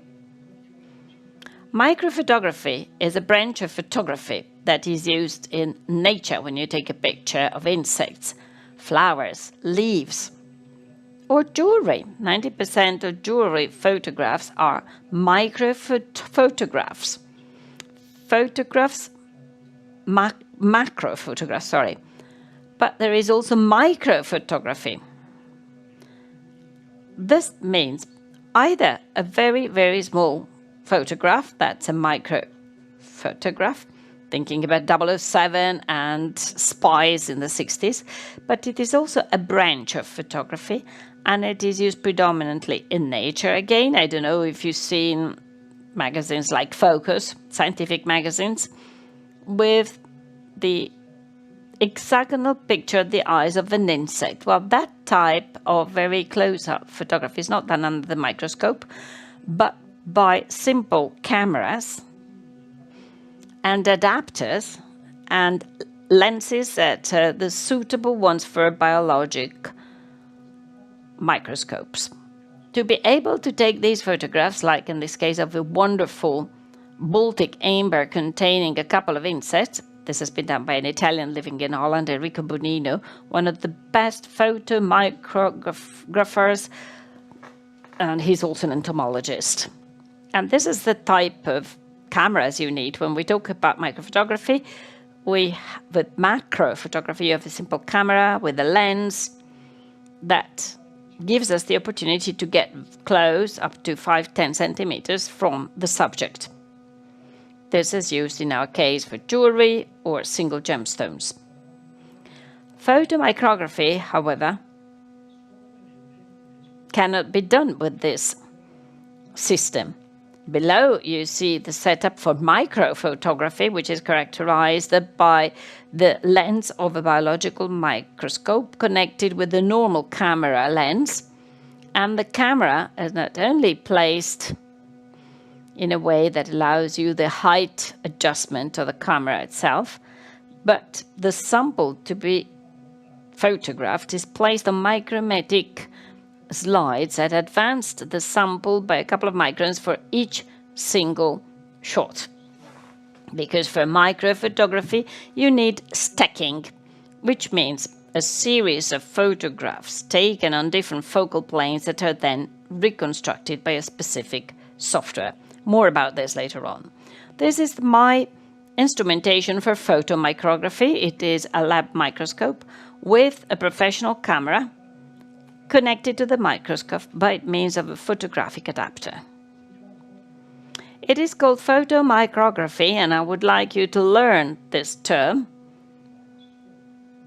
because photomicrography refers to all those photographs that are done using the lens of a microscope as the lens of a camera. So all the photographs that we achieve through the microscope should be named photomicrography.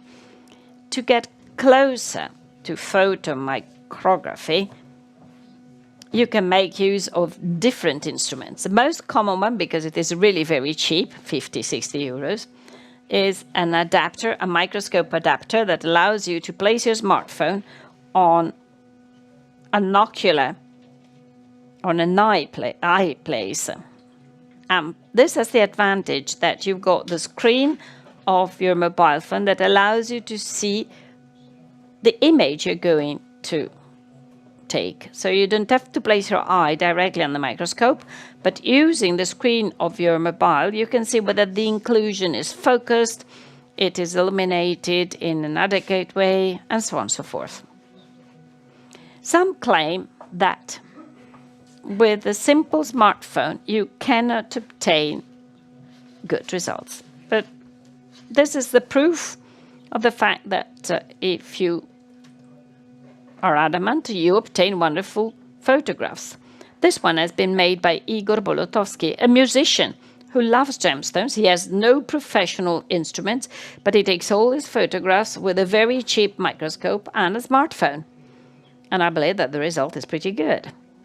As I told you at the beginning, I started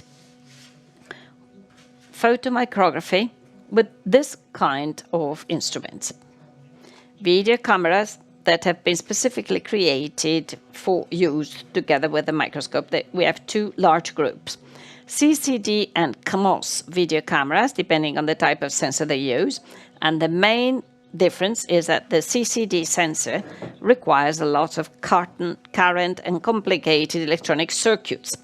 So it needs a greater heat dissipation. So these video cameras cost slightly more and take up more room. But the CCD sensor is a type of sensor that is used in every professional camera. And I'm sure that our photographer here uses a CCD camera. The CMOS sensor, conversely, is much cheaper. It does not require complicated circuits, so it is very cheap also to put together the necessary architecture. It can be found in our smartphones, in all entry-level cameras that you can buy in a supermarket. And CMOS sensors do work well, but the difference between a CCD and a CMOS sensor is that CCD produces clearer pictures with a greater depth of field and a better signal-to-noise ratio and chromatic yield. The first being an unnerving foggy effect that is produced when the illumination is low, which is the daily situation for a microscope. The greater the enlargement, the lower the amount of light that enters the optic part. So if you have to choose between these two cameras, I recommend a CCD sensor one. What about professionals? Well, after experimenting all the cameras professionals choose this type of cameras. CCD, full frame mirrorless, or full frame reflex. Mirrorless are a little bit more recent, and the number one difference for photomicrography is related to the following explanation. In this scheme, you can see the different way of functioning between a camera, a reflex camera. It is called reflex because the light going inside the lens is deviated by a mirror towards a pentaprism that sends it back to the eyepiece. So with your eye, you do not see what you're going to take a picture of because you have set the camera with ISO values, exposure time, opening time of the diaphragm, and you do not see it. You see what the lens is actually seeing in that moment. But when you take the picture, this diagonal mirror moves upwards, allowing the image to move towards the photographic sensor. So only after taking the photograph can we realize whether the setting of the camera was right or not. In mirrorless solutions, you can see that the sensor is totally exposed and it is directly pointing to our lens. Here we have a digital eyepiece. It is not an analogical one, so through the eyepiece or the display of the camera, you can see exactly what you're taking a picture of, because this gives us the opportunity that as different parameters change, we can see exactly how the image is going to change. Before taking the picture, doing photomicrography, I believe that you should use only mirrorless cameras, because when you have a high magnification, the movement of the mirror can produce a micro movement. So even if you're very, very careful, even though you try to be as delicate as possible, there can be a moved effect, a blurred effect, in other words. The size of the sensor is another fundamental. The sensor is paramount to obtain good quality images. And here on the left, you can see the sensor of a full-frame camera, which corresponds to the 36 by 34 millimeter format, the format of the old camera film. So the sensor of the digital camera is equivalent to the format of those analogical films. The other sensor used in semi-professional cameras is APS-C, which, depending on the type of camera, can be larger or smaller. However, the fundamental issue is when you hear the term sensor, very often you also hear the term megapixel, the quantity of megapixels inside the term, the sensor that determine the resolution of our camera. But think about 24 million of megapixel in such a big format. So these 24 million megapixel can be contained in a sensor which is 1/10 of the area of a full frame camera. So the larger the size of the sensor, the better the quality of the image, the larger the quantity of light and sensitivity of our sensor. And if you have to work in dark areas or places, you need the sensor that is highly sensitive to light. However, it is also true that if you have too many megapixels, so you can imagine that if instead of 24 megapixel, you will have a 50 megapixel sensor, which is a maximum you can get, then the quality of the picture should improve. But this is not the case because of the interpolation of the image, so that when pictures are taken under the microscope or in areas that are not very well illuminated, then this kind of sensitivity can cause problems. Cameras have evolved in the last 100 years, but microscopes have evolved too. The quality of photographic equipment can improve the quality of the picture. And also the quality of the microscope is fundamental. We have moved at the end of the 19th century from the monocular microscope, where the light is transferred exclusively by the little mirror at the base of the microscope, requiring to be close to a south-looking window, Towards the 50s, the stereoscopic microscope was invented. So the first microscope with two independent optical groups that converge towards a sample and give us the possibility to see the gemstones in a three-dimensional way. In the 70s, the macroscope by Wild came to the market. This is not a true microscope, it's a macroscope and has its own specific architecture, still used today for photomicrography, because the microscope has a photographic optic. You don't need too high a magnification. But all this has the purpose of bringing the image to the photo camera. And oculars only serve the purpose of deviating the optical pathway of the image that we can see it. These are the microscopes that we all have in our labs. The Greenough microscopes. Microscopes with two converging optics that are almost parallel to each other, that are sealed, have no issues of dust and humidity, so they can be used also in difficult environments, at an affordable cost. 70 to 80 magnification.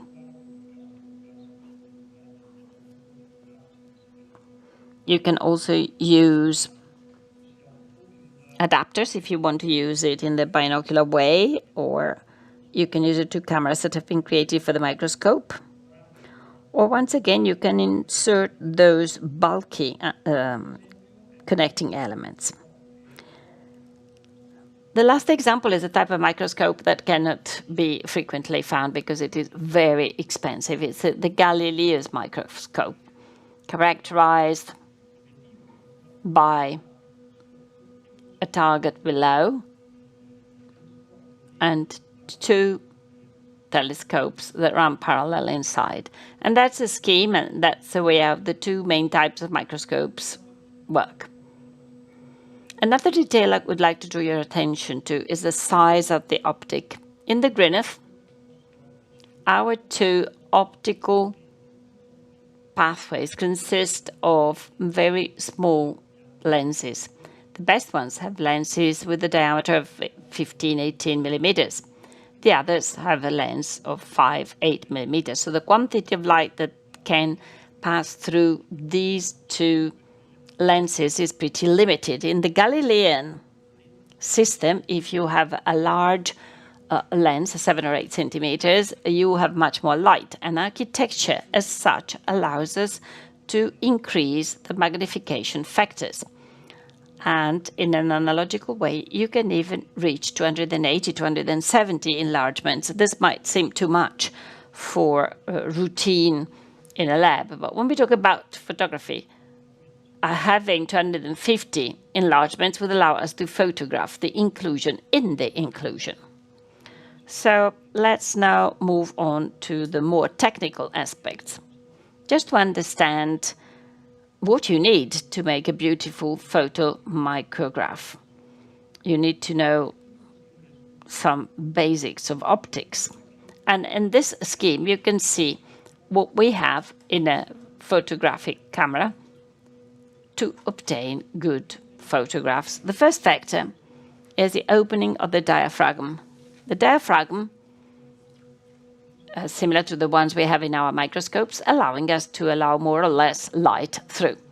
When we open the diaphragm completely, the subject in the foreground becomes very bright, but the maximum opening of the diaphragm squashes the image. The focal plane is really short, and that's a trick of photographers when they have wonderful pictures of the face of a model and the background is blurred.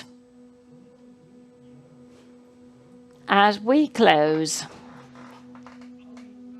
the shutter, the field depth increases. So you can still take a photograph of your model in the foreground, but also the background becomes clearer. But you have to reduce the luminosity, the brightness of the image. You can also adjust the time of exposure. The shorter the more we can find individuals walking by that can be frozen. Here you can see a jumping cat. And if you reduce the exposure time to half a second, or you can even have 3 or 4 seconds of exposure, and the picture is blurred. So if we talk of a microscope, we have to talk about a subject that is still, but you cannot touch a microscope, nor the plane where the microscope is placed. And then we have ISOs.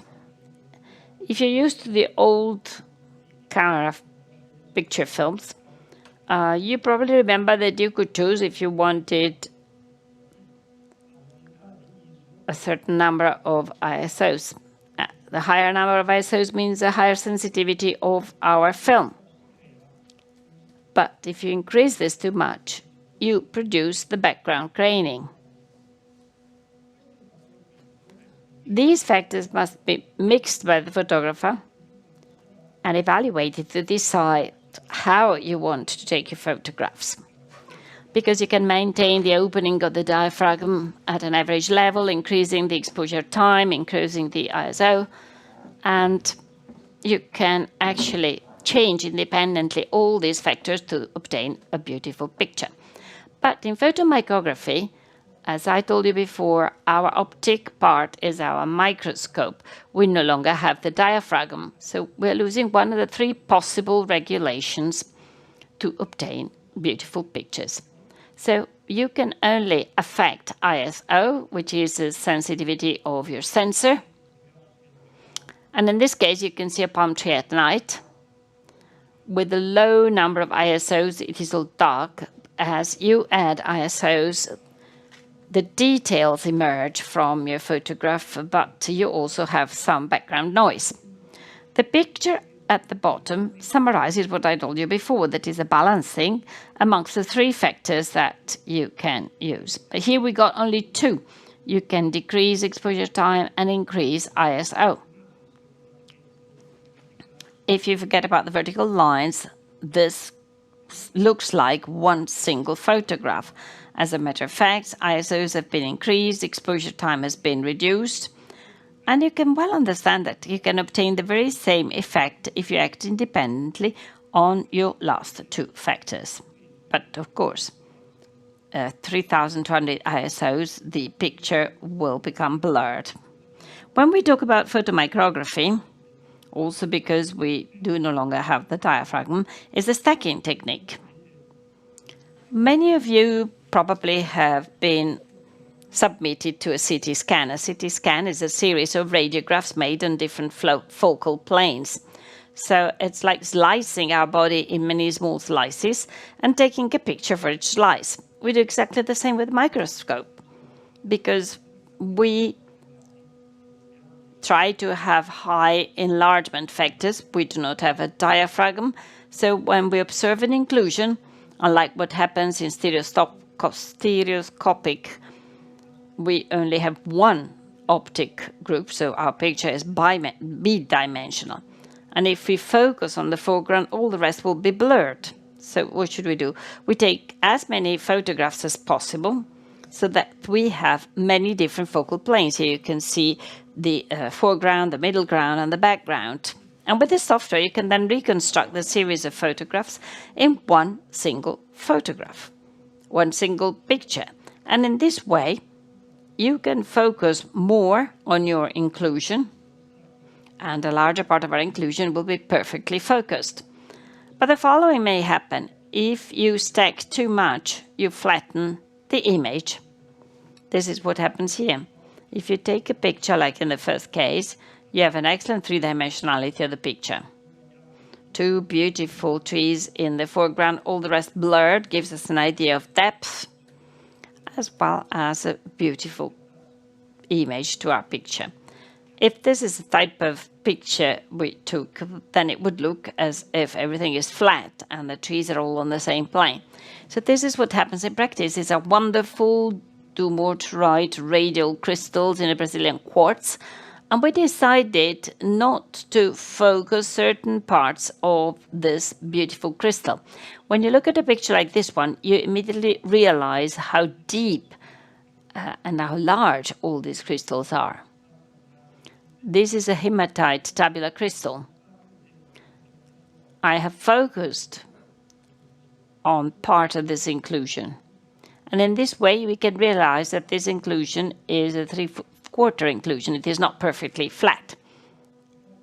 If I had taken too many snapshots, here we have 80 enlargements, and this picture consists of 28 images. So I took 28 images on different focal planes. So if I had had 60, 70, 80 images, I could have focused on the whole inclusion, but it would have looked flat, as if I turned it around perfectly perpendicular to the observation plane, losing in this way the artistic and beautiful part of the image. This is a wonderful octahedral fluoride crystal with acicular columbite crystals in topaz.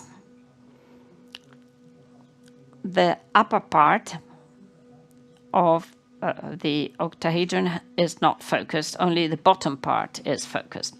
Here we have beautiful halvite yellow crystals in hyaline Brazilian quartz. Part of the picture is totally blurred, the other part is focused, and that gives you the three-dimensionality effect. Another issue is the illumination. When we carry out a gemmological analysis, we tend to use a dark background and a few optic fibers. For photomicrography, you have to invent new illumination systems because often the inclusion itself requires a different type of illumination from what we generally use. These are halvite crystals in a hyaline quartz. And in the first picture, it is the very same picture, but the bottom one is against the black or obscure background, and on the upper one it is with a transferred light which goes into the lens and would have completely taken away the yellow effect of the crystal. So I have inserted between the gemstone and the black camp a satinated disc, providing for a more soft light to go through. If you remember, there is also a black cloth to take away part of the light because it could have produced some reflexes. And then here you can see the use of two optic fibers. In one case, we have a diffusing filter with a 3D printer because sometimes the direct illumination by optic fiber can be too violent. Here we can see some examples.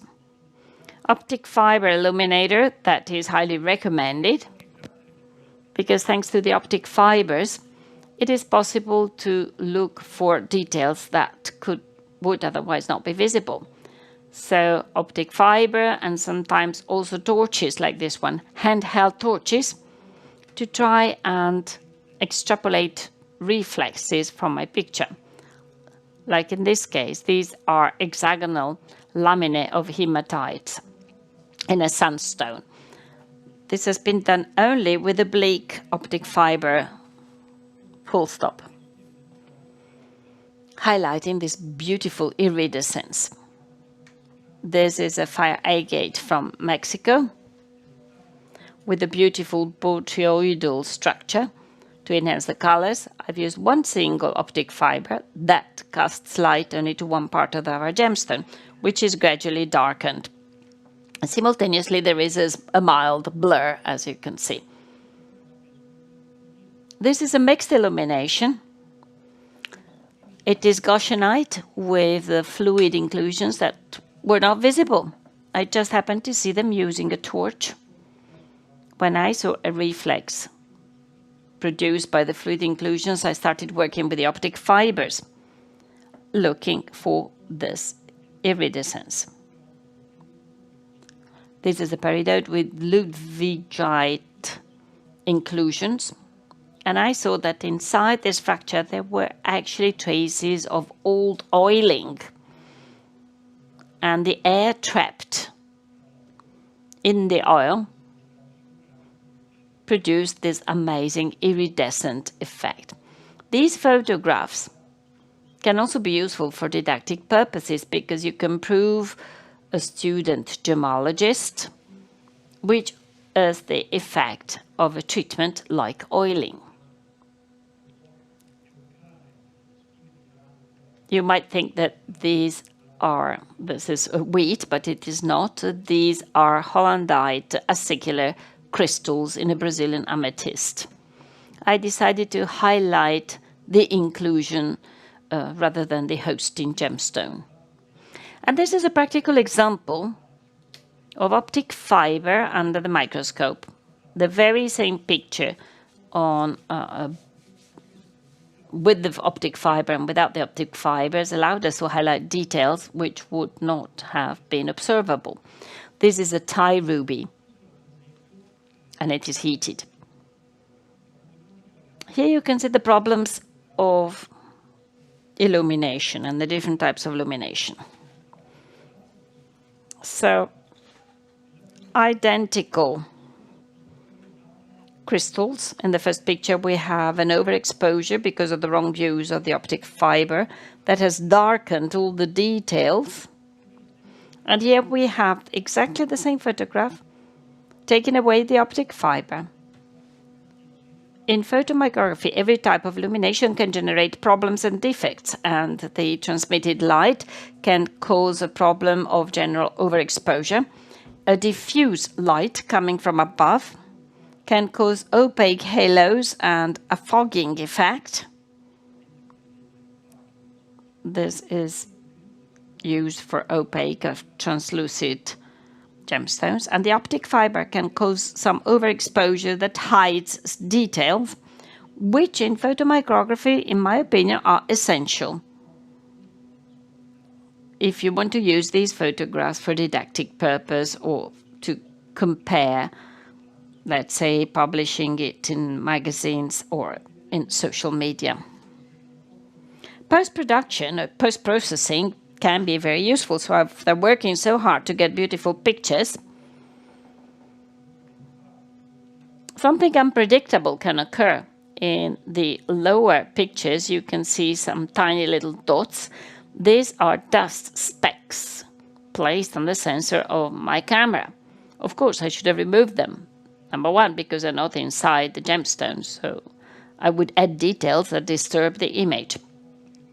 And this picture is slightly overexposed with poor coloring. So with the post-processing tool, you can touch up your photographs, improving contrast, neatness, exposure, saturation, and nuances of colors. What is important is not to exceed too much with post-processing, because you might obtain beautiful artistic values, photographs that would have no documentary value. Ayub Mohammed is an Afghan living in Bangkok, and he loves post-processing. Look at this picture. We do not know what the background is. It is totally dark. You can only see these wonderful crystals. But we have lost essential information. Therefore, it is up to us whether we want to have aesthetic photographs or descriptive photographs with a higher gemmological value. Same photographer, another beautiful photograph to a diamantoid granite with these like needles, but the whole outer part has been submitted to a photographic effect that increases the white or the black on the outside. It is a beautiful photograph, but it lacks some useful information.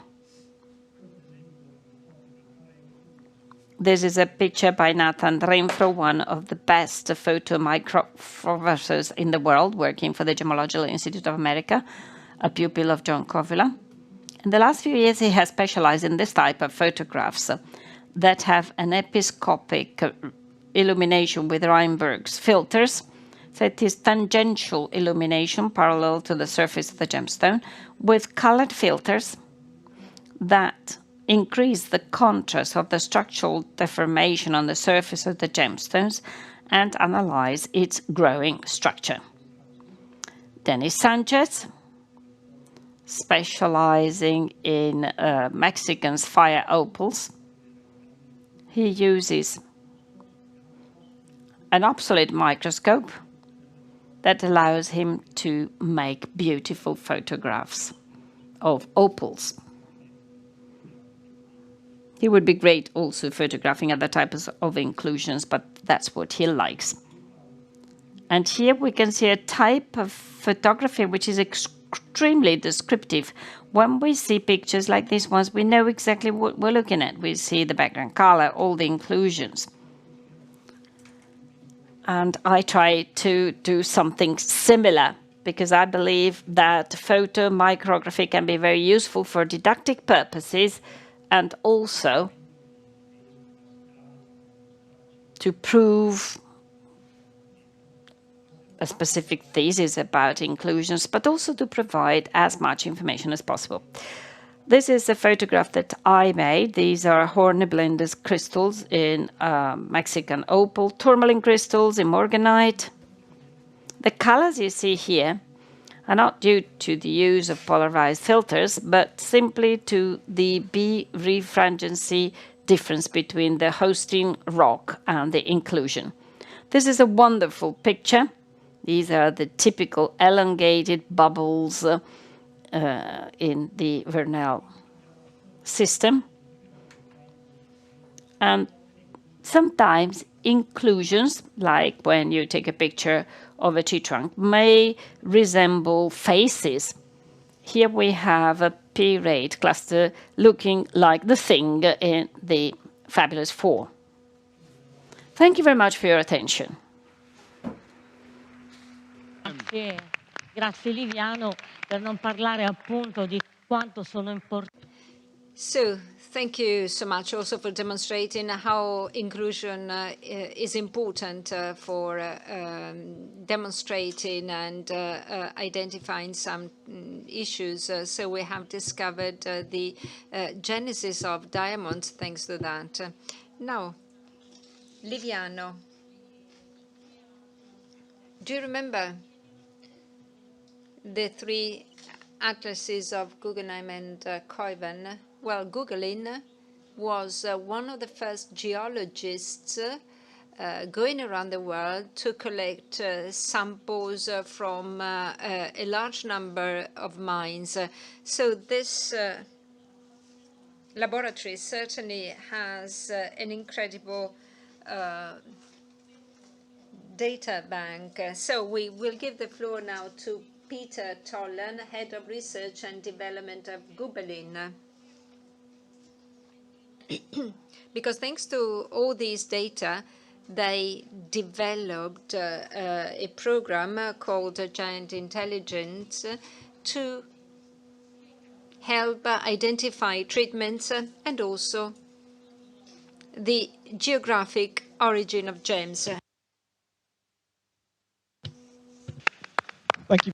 The floor to you. One thing I've taken away from being here today, apart from the wonderful talks, is that I really need to work on my Italian skills. So yeah, that's going to be my incentive for the next time I come here. What I'd like to talk about today is the technological revolution that has underpinned the development of gem labs over the last few decades. And in particular, I'm going to focus on artificial intelligence and artificial intelligence-based software that promises to be the next great adventure for gem labs going forward. So gem labs have existed for around 100 years. And in those 100 years, they've changed considerably. On the left here is a photo of the Gubelin Gem Lab, maybe not quite 100 years ago, but getting towards that. This is our founder, Edward Gubelin. And gem labs at that time were very, very simple affairs. One or two people. Central equipment was, of course, a very, very basic gemmological microscope, accompanied by some equally simplistic crystallographic tools. Step forward around 100 years, and the gem lab of today is very, very different. One thing that is the same is that the microscope is still central to what we do, but we've accompanied the microscope with a range of other advanced instruments that allow us to delve deeper and understand more about the gemstones that are submitted to our laboratories. So what has driven this technological revolution? Well, there are a range of things. Firstly, now we have far more gemstones from far more origins. This gives increased complexity, and we have to find a way to attack this increased complexity. And here's just a cartoon example. Hypothetically, in the year 2000, we have 3 gemstone origins from a particular type of gemstone, origin A, origin B, origin C. And we can readily distinguish those origins just by looking through the microscope, perhaps. And then in 2010, there's a new discovery. A new gemstone origin appears on the market, and this origin, gemstones from this origin, have characteristics that are shared by all of those 3 origins. And suddenly, it becomes much more challenging to distinguish these in laboratory. And we have to introduce new technologies, new interpretative techniques, to try and maintain a very high-quality service for our clients. The next thing that's driven this revolution is the need to identify subtle treatment techniques. So on the right here is an inclusion photo, unfortunately not quite as nice as the ones you showed. This is an inclusion in ruby. This is what the inclusion looks like in its unheated state. And this is what that inclusion looks like when it's heated up to moderately high or high temperatures. And just using a microscope, we can very clearly identify that this heat treatment process has taken place. And then in the middle here, we have what we call low temperature heat treatment.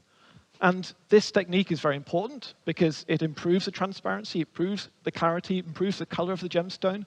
But it's rather insidious because it's very difficult for us to identify with the microscope, and therefore we have to use technology to help us. In this case, infrared spectroscopy, for example. Thirdly, more competition. 50 years ago, 100 years ago, there were very few gem labs. Now there are loads of gem labs, and in order for gem labs like Gubelin to stay competitive, we have to innovate, we have to bring in new technologies, we have to invent new techniques so that we have that competitive advantage so that people will continue to send us our stones. And fourthly, we have, of course, the expectation of the trade. The trade, understandably, always wants higher quality, better results, more accurate results, more consistent, more detailed results. And the only way we can continue to provide that is by introducing new technology and being innovative.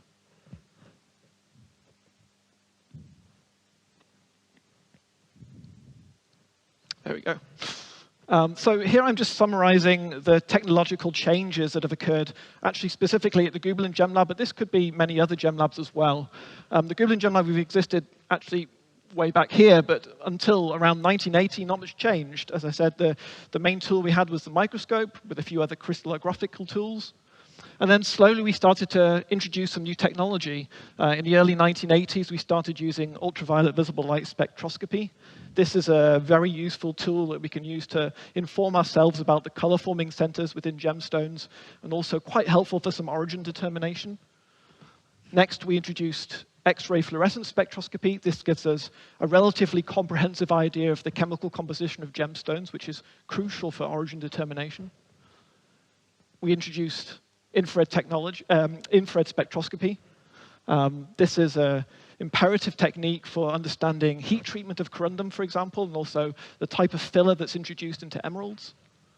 Next came Raman spectroscopy, which we can use to understand the types of inclusions that are buried within the gemstones, which again is very helpful for origin determination. A very significant milestone came around mid-2000s with the introduction of laser ablation ICP-MS. This is a much more advanced way of determining the chemical composition of minerals. It's quite popular in research and academia, and we transferred that into the Gemmological laboratory. It's around 10 to 100 times more advanced than XRF, but comes with it considerable cost and considerable effort to use. And finally, the latest innovation that has only started to kick off is machine learning and artificial intelligence. Obviously a big buzzword in industry, global industry, and Gemmological laboratories is no exception to that.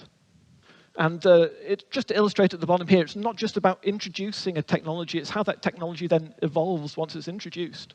So on the left here is a very simplistic FTIR, infrared spectroscopy technique. And at the time, the data was very poor quality. It took a long time to measure, and we couldn't really gain that much from it. Step forward several decades, and the latest FTIRs are far more advanced. We can acquire data far quicker, and it's far higher quality. which allows us to understand much more and interpret much more useful conclusions from it. But despite these technological advancements, we all know that gem labs still face many issues. What are those issues? Well, accuracy is one. How correct is a result that we put on our reports? And what can we do to address accuracy? Well, we need to have, for example, a reliable reference collection of gemstones that we can use to base our conclusions on. And we also need very high quality control to ensure that every time we acquire that analytical data and make those observations, we do it at the very best of our abilities. Secondly is consistency. Sometimes gemstones are submitted multiple times to the same laboratory, several years apart.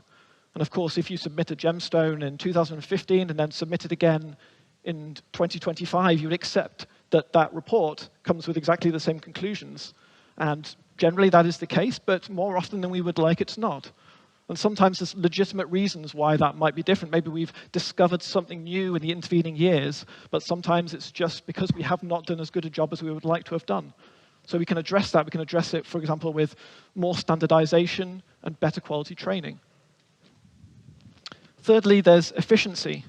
Of course, if you submit a gemstone to the lab, you don't want to wait a considerable length of time to get your report back. So how can we achieve an efficient workflow within our laboratories? Of course, one negative side effect, one caveat of introducing all of this technology and generating all of this data is that it takes longer to interpret. We have all this data sets, we have to go through it, we have to adjust it, we have to interpret it. It gets messy and it takes a lot of time. And right now in most gemmological laboratories, we have this sort of convoluted workflow that takes a rather long time. And we can, of course, make that much more efficient if we introduce some useful software that takes away some of the roles that our humans are doing. Fourthly, there's adaptability. How quickly can gem labs respond when important, significant new material arrives on the marketplace? For example, a new important origin is discovered in, let's say, Tanzania for rubies. How long does it take before gemmological labs can give that origin on their reports? At the moment, it takes longer than we would like. So for example, we would first of all have to be aware that that new origin is out. So that might be word of mouth, or it might be some basic reports in the media. We then have to get ourselves in gear. We have to go out and conduct field work to acquire reliable samples from those origins, or that origin. We then have to take those samples back to the lab. We have to conduct analytical testing, acquire lots of data. We have to make detailed microscopic observations, descriptions, photographs. And then comes the very laborious task of taking all of that data, taking all of the observations, and training our staff. And for larger laboratories like Gubelin, we have labs in Switzerland, in New York, in Hong Kong, and Bangkok. We have a lot of analysts. We have a lot of gemmologists. That training period takes a very, very long time. So here's just a very rough estimate. Maybe it takes 3 months before we can give a report with that significant new origin. In those 3 months, how many of those gemstones come through our lab and don't have the correct origin on them? More than we would probably like. And fifthly, potentially the most significant one, and by the way, this is the last image of a gemstone in my talk, so please enjoy it, is alignability. What I mean by that is how well do labs agree? Significant gemstones are often submitted to multiple labs. And of course, when you do that, you expect that all of those expensive labs give the same result. And generally we do. Generally we do. But more often, again, than we would like, we don't.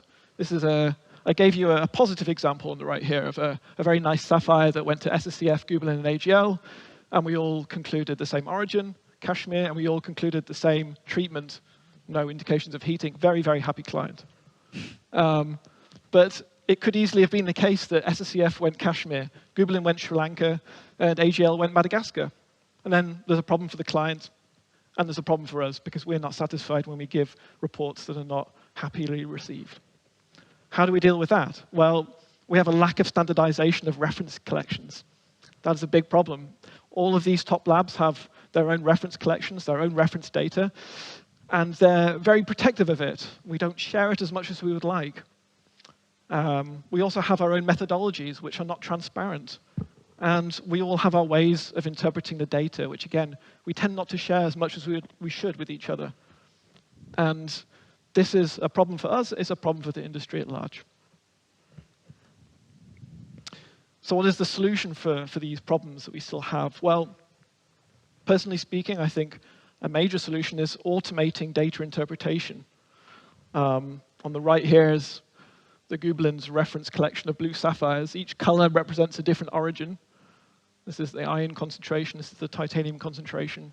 You can see the kind of problem we're faced with blue sapphires in particular. So what advantages does data automation bring? Well, firstly, improved accuracy, because we can base that interpretation directly on reference stone data without having any subjective human interaction in between. We get improved consistency, because when the rules for the data interpretation are hardwired in, coded in, then the interpretation is always the same. We get improved efficiency, because instead of making these cumbersome plots and opening up spectra, zooming in, zooming out, we do the data interpretation with the click of a button. Speeds things up tremendously. Fourthly, the adaptability. This is a big one. It's much easier to incorporate newly discovered material, new origins, like I mentioned before, when we have automated data interpretation, because we just have to adapt our code and adapt the data frame that that code is then working on. And lastly, alignability. This is something we can also address with automation, and I will talk about that a little bit later on. So at Gubelin GemLab, we've been working hard on automation, and if you've seen some talks by my colleague Daniel Niefehler, then you may already be aware of our software, Gemtelligence. This is what we refer to as an AI super expert, super gemologist, or the ultimate tool for automated gemstone authentication. We'd like to think so, at least internally. And if you're interested in reading more about it, the nitty-gritty details, we published this last year. You can access this paper. It's open access, so anyone can read it.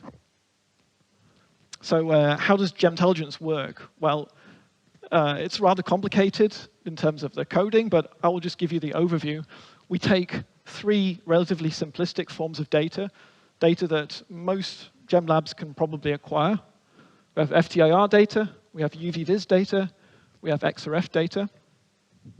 We take that data, upload it onto our server based in Lucerne. This is not an actual photo of it. The software goes to work, and within a second or a few seconds, we're given a result. We're given the geographic origin for ruby, sapphire, and emerald, and we're given a heat treatment for ruby and sapphire. So how did we make Gemtelligence? Well, with any machine learning or AI software, the key is the training, the data used for that training. So Gemtelligence was trained on 7 years of historical client stone data for ruby, sapphire, and emerald. We trained it using XRF, FDR, and UV-Vis data. One of the things we really wanted to try and do was to get really reliable, accurate conclusions using relatively simple, relatively cost-effective means of acquiring that data. So while we did acquire much more expensive LAIC-PMS data, we like to think of this as an optional extra. There if you need an extra little boost, but not essential. Critically, we only trained our software on stones where our gemmologists came to confident and unanimous conclusions. And also critically, we filtered the data for quality issues. 7 years ago, we were not measuring data thinking of AI and thinking of automated data interpretation. So we had to ensure that all of the data we acquired back then still met the standards that we've implemented now, thinking more in the future about using AI software. In this table, sorry, I have a lot of numbers, but it basically summarizes what we were working with. So the key numbers here are these all numbers of about 1,500. These are the number of stones where we had all of these data sets all together. Taking these 1,500 data, we split them into training set, where we developed the model, and then a testing set. The testing set was what we used to understand how well the model was performing, and also to then fine-tune it. These were the results of Gemtelligence you can find in our paper. I will guide you through this figure because it's not extremely intuitive.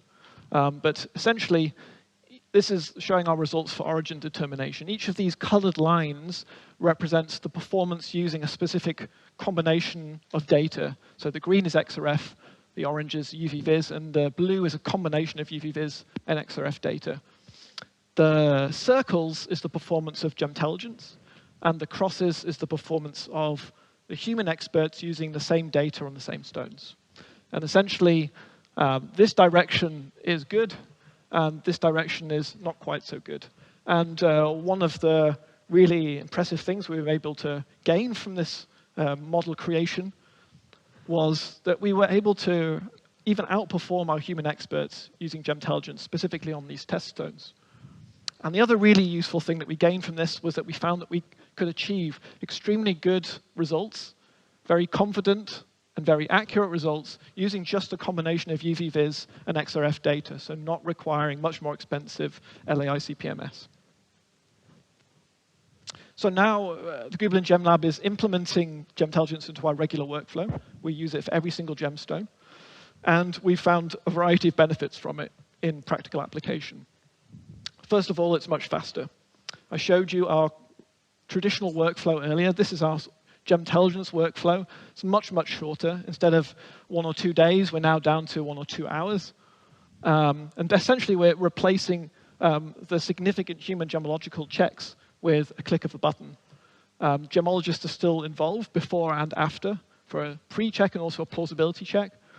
But the main interpretive stage is done by the software. It's cheaper because we don't have to invest in very expensive LAICPMS, which costs in the region of $500,000, and then salary costs on top of that. We're able to save considerable amounts of money when we base laboratories solely on software, or principally on software, I should say.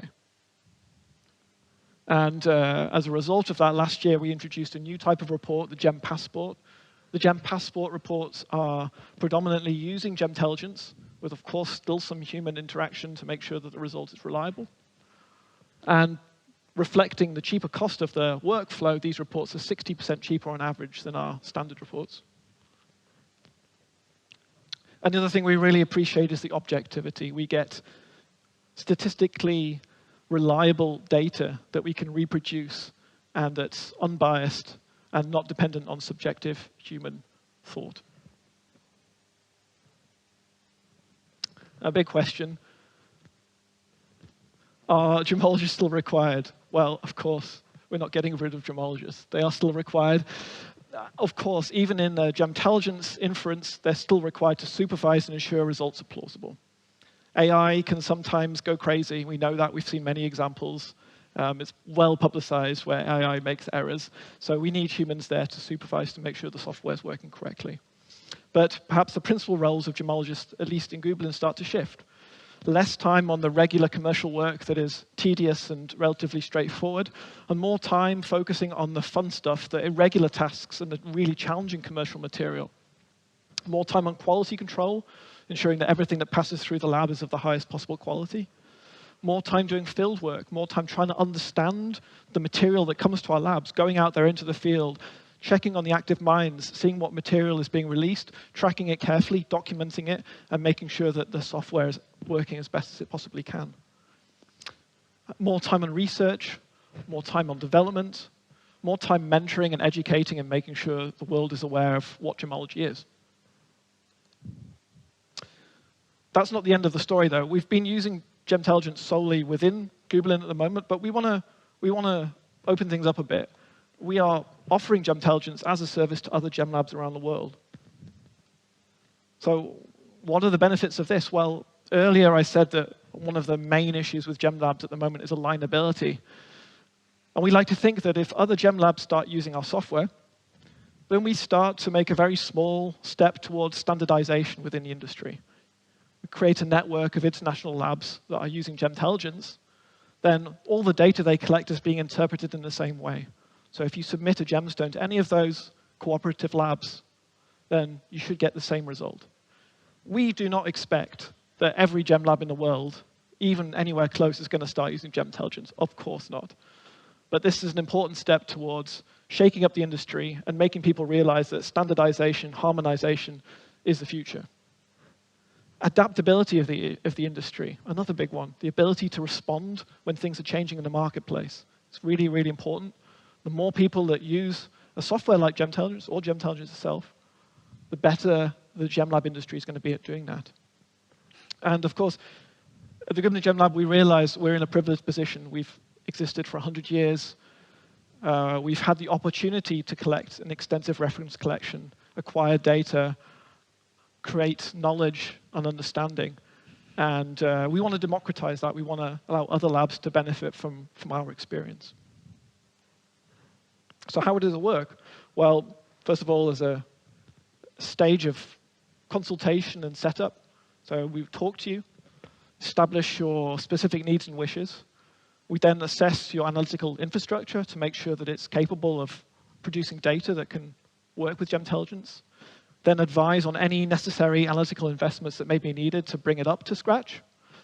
And then a period of calibration, tuning, and then making sure that the data that you produce is sufficiently good quality and sufficiently accurate that Gemtelligence will work well. Because of course, with any software, the result you get is only as good as the data you put into it.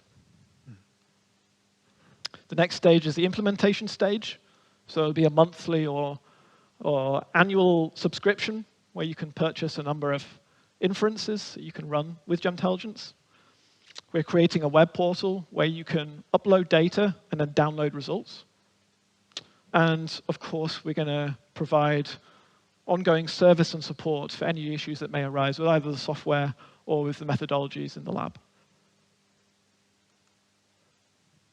And to facilitate this opening up of Gemtelligence, we're currently working with our development partners, which is a company called CSEM, Software Developing Team, also based in Switzerland. And we're building Gemtelligence 2. So Gemtelligence 1, we started that project around 4 years ago. 4 years in the world of artificial intelligence is a lifetime. Things have changed enormously in that amount of time, and we want to make sure we're still at the forefront of this technology and take advantage of all those changes that have happened in those last 4 years. So this is a very new project, but we already have very firm plans. Gemtelligence version 2 is going to maintain, obviously, the features from version 1, but we're also going to implement rapid learning, which allows us to adapt the model when the market changes. Explainability. This is a nice one. We're going to build in the ability of Gemtelligence to tell you how it came to a particular conclusion. At the moment, Gemtelligence is a black box. It gives you a result, and it doesn't really tell you how it came to that result. We're going to change that. We're going to allow it to communicate with you. So if your client is questioning why you gave Vietnam instead of Burma for their Ruby, you can refer to Gemtelligence and explain exactly why that was. We're going to bring in more advanced Ruby, Sapphire, and Emerald assessments, so filler ID for Emerald, for example, and focus on rarer origins for those types of gemstones. And finally, we're also going to bring in assessments of origin for other species, so Paraiba-tourmaline, Alexandrite, and Spinel in particular. Just a little overview of the plan for this next generation of Gemtelligence. I won't go into significant details, but essentially we're going to use what's called a foundation model. You can think of this as kind of very suitably think of it as the Swiss Army knife of AI models. So this is a very generic model that's essentially like learning a language, trained on a huge amount of generalized data. And this makes it very easy once you have this foundation model to just tweak it slightly to understand Ruby, or understand Sapphire, or understand Emerald. And this will make Gemtelligence a much more capable piece of software, make it much more adaptable, much more powerful, and much quicker at producing the results that we want. So this isn't a pipe dream. This is happening. We have a number of interested labs at the moment that are going to sign up with us for this service. And of course, I'm here. If anyone is interested, they're welcome to reach out by email to the laboratory. And I'll leave it there. Many thanks for your time and attention. Thank you, Peter. Thank you. È una grande, come avete visto, This is a huge opportunity, and you have seen that technology can certainly help us to manage all this data. but we should never forget that we have to observe what we're seeing, observe and disseminate it in the most correct way. This is why I'm giving the floor to Galopim, who is the Italian, the equivalent of the Piero Angela of dissemination as far as gems are concerned. Piero Angela has been a great information disseminator in Italy, and so is Rui with all his seminars on all gemmological material, paying a lot of attention to terminology. And exactly for this reason, he is a member of several gemmological commissions, the one for pearls, the one for coral in the SIBGEO commissions. So after casting a glance to the future, let's now turn to the past. How important is the gemmologist's eye in a museum? So Rui's talk is going to be on gemmology at the Decorative Art Museum. Thank you very much, Loredana. Thank you very much to everybody. I would like to thank the Associazione Italiana Gemmologi as well as the Italian Exhibition Group for giving me this opportunity and for celebrating the 40th anniversary of the Associazione. Italian. So I'm really happy to be here looking at the past after we saw some perspective into the present and future. I'm going to try to inspire you. I don't know how many of you have finished your gemmology education recently, how many of you as gemmologists have a job as a gemmologist. And personally, this is how I started. I started working with museums, knocking at their door and say, hey, I know about gem materials. Do you know the gem materials in your museum? So I knocked many doors, and one opened the door for me, and here I am. So that was like 30 years ago. So what I'm going to tell you today is the opportunities and why gemmology is relevant in museums, and also what are the limitations that you will find, and you will definitely find, when you are going to decorative art museums and you want to do gemmological work. So let's move on. So the topics of today are listed over there. So we will make a difference between art museums and natural history museums or mineralogy museums. We will briefly focus on terminology, products versus objects on museums. They are totally different aspects, and why gemmology is relevant on this context, what kind of information can we collect, and be aware of the history of gemstones if you want to properly collect information that will be relevant to jewelry historians, and then the limitations that we will find. So there is a lot to cover, but I think we have like till tomorrow morning to finish up. So, museums. We do have natural history museums where we deal with natural sciences, where there are a bunch of minerals in those museums. We can have the systematic mineralogy. We can have basic gemmology, basic mineralogy concepts as an exhibition, and also pointing out on the precise locations or localities. But those museums, they are run by scientists that are usually geologists, mineralogists, gemmologists, material scientists, and so they are actually related to natural sciences. And when you have a relevant diamond like that one, that's the Hope diamond, a 45 carat type 2B diamond that has been proven to have belonged to the French crown jewels. They wanted to study it.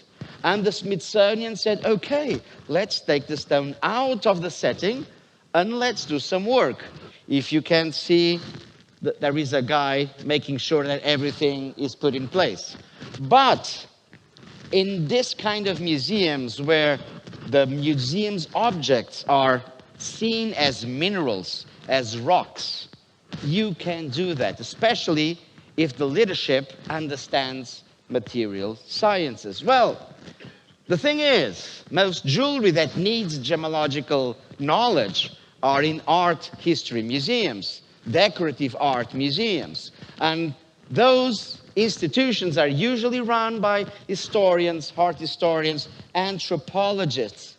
They don't have a clue about material sciences. They don't understand. I'm not criticizing, I'm just showing you a fact.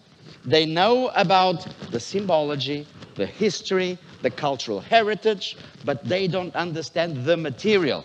But this is where we as gemmologists, we can help them walk the path and maybe look into those objects as something that have more meaning rather or beyond the artistic and historical significance.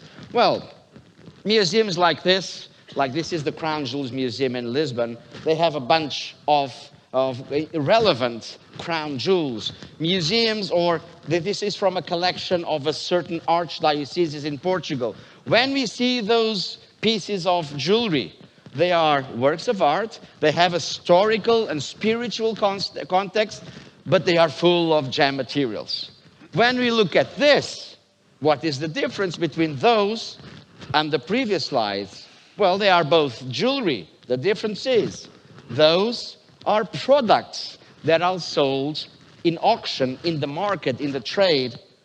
The ones before, they are already kept, conserved on a museum because they came from a spiritual or symbological context. All of those, they might have been there, but they are in the trade. And we as gemmologists, we will be invited to look into those pieces of jewelry in a totally different way if they are products or if they are museum objects. And those perspectives are really important to understand. One thing is the museum, the other thing is the trade. And you cannot treat both universes the same way. Are museum pieces jewelry products? Absolutely not. All of those in the Fiera di Vicenza, they are jewelry products, not the museum materials. And I don't know if there is any conservation expert in the room. When you look into a damaged piece of jewelry, if they are in the market, you repair it. If they are in the museum, you ask conservation experts to fix them in a certain technique with certain methodology, totally different than jewelry repair. So we have totally different universes there.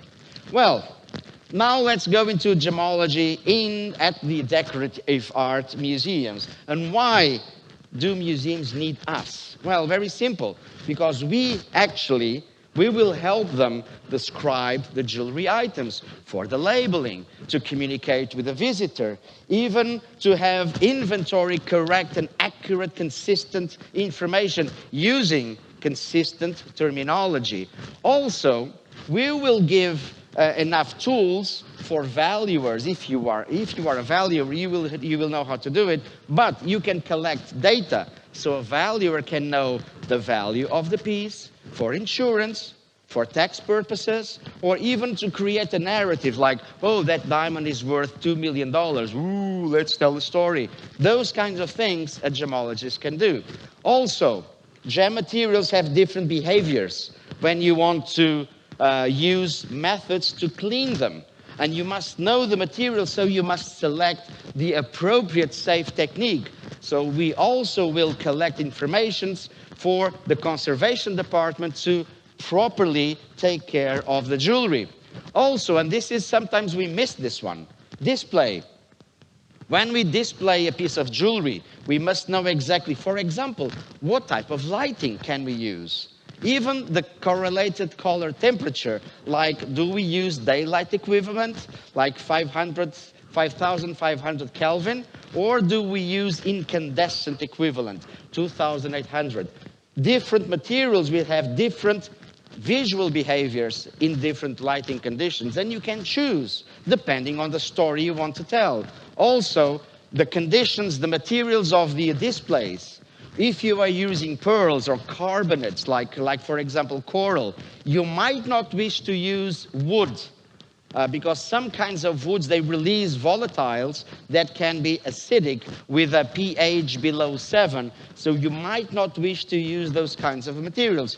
So in the end, you will choose exactly the way you display your materials to protect and prevent their own stability, their durability, to make them more, I mean, if you are using incandescent yellowish lighting to illuminate a blue sapphire, you will kill the sapphire. But if you use daylight equivalent, it will be beautiful, meaning there is a light to sell and a light to buy. But that's the main principle. You go to the show, you see all the blue sapphire traders, they use white light to illuminate sapphires.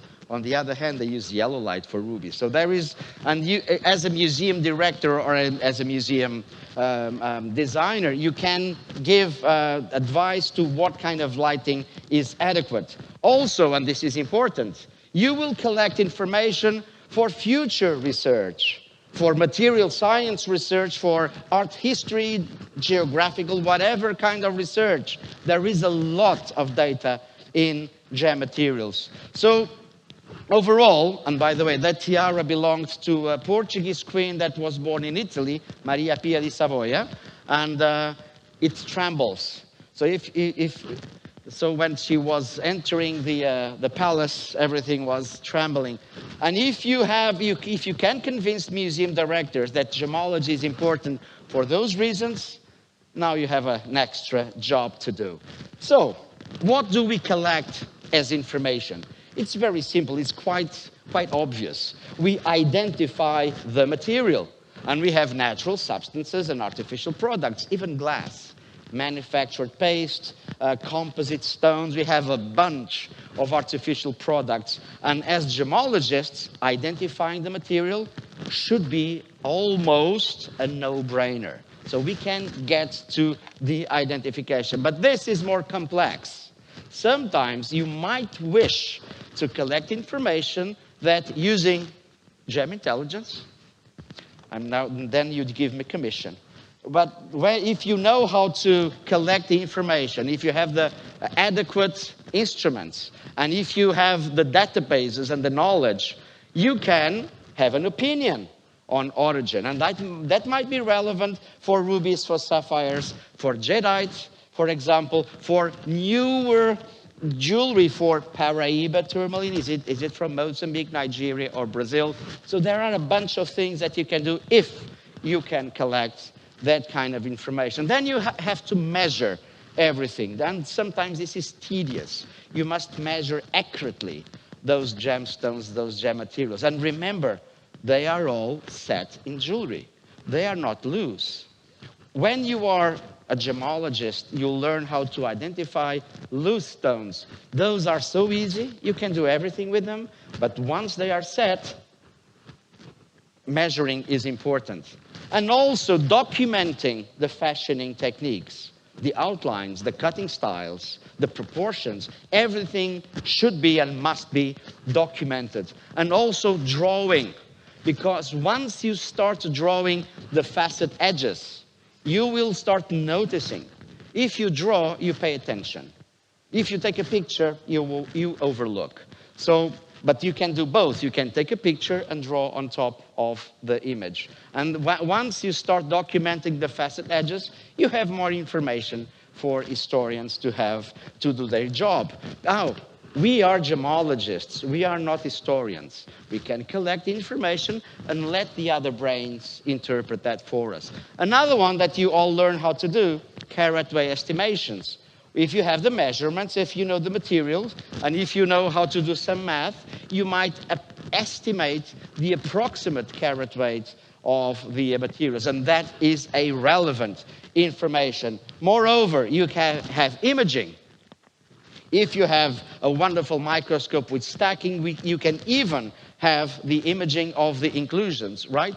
So there is a lot of things you can do. But even with normal lighting, with different types of ultraviolet illuminants, and even if you have a diamond view, that is the last one, you can even have imagings with very low wavelength ultraviolet. And all of those imaging will give you information. So you take a picture like this, and then you take another one like this, and you document everything. And that imaging documentation is critical for the museums.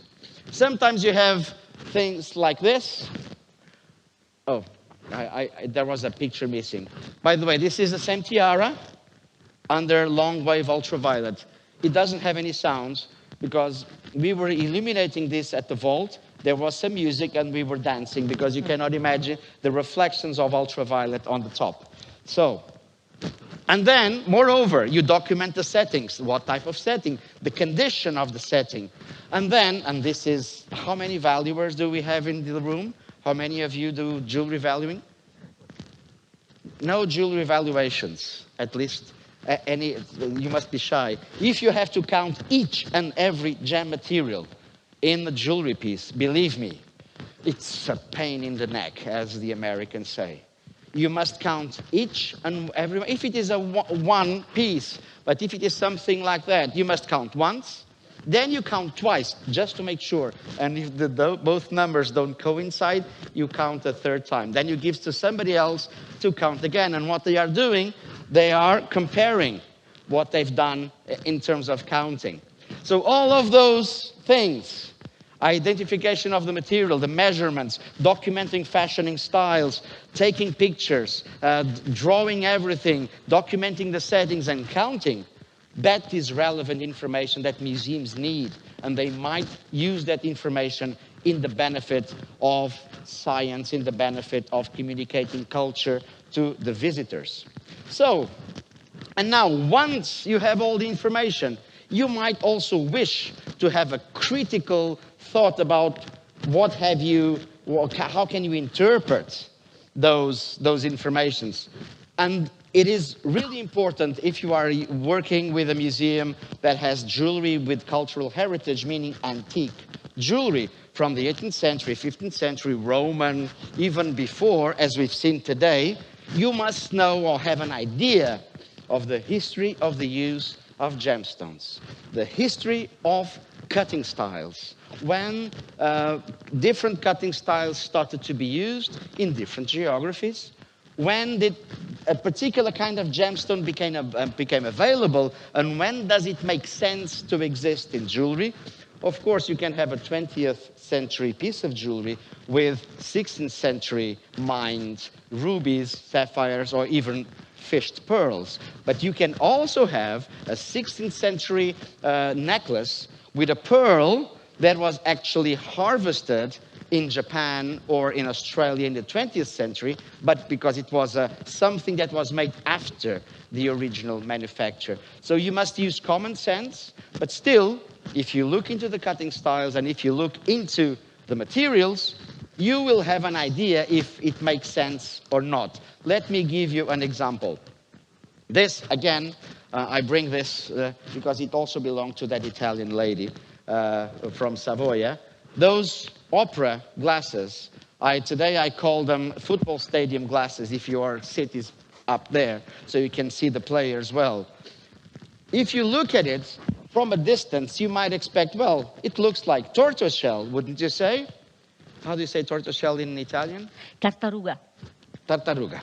Well, but it doesn't have the melanin patches or texture that are typical of dorsal carapaces of tortoiseshell. But we also know that it was dated or manufactured in 1888. We should, if it is a 19th century piece, before we take any conclusion from an indirect, irresponsible visual identification, we should consider possibilities. And this is another case with the same material. Well, at this time, we had imitations of tortoiseshell. We had horn. Lalique used horn a lot.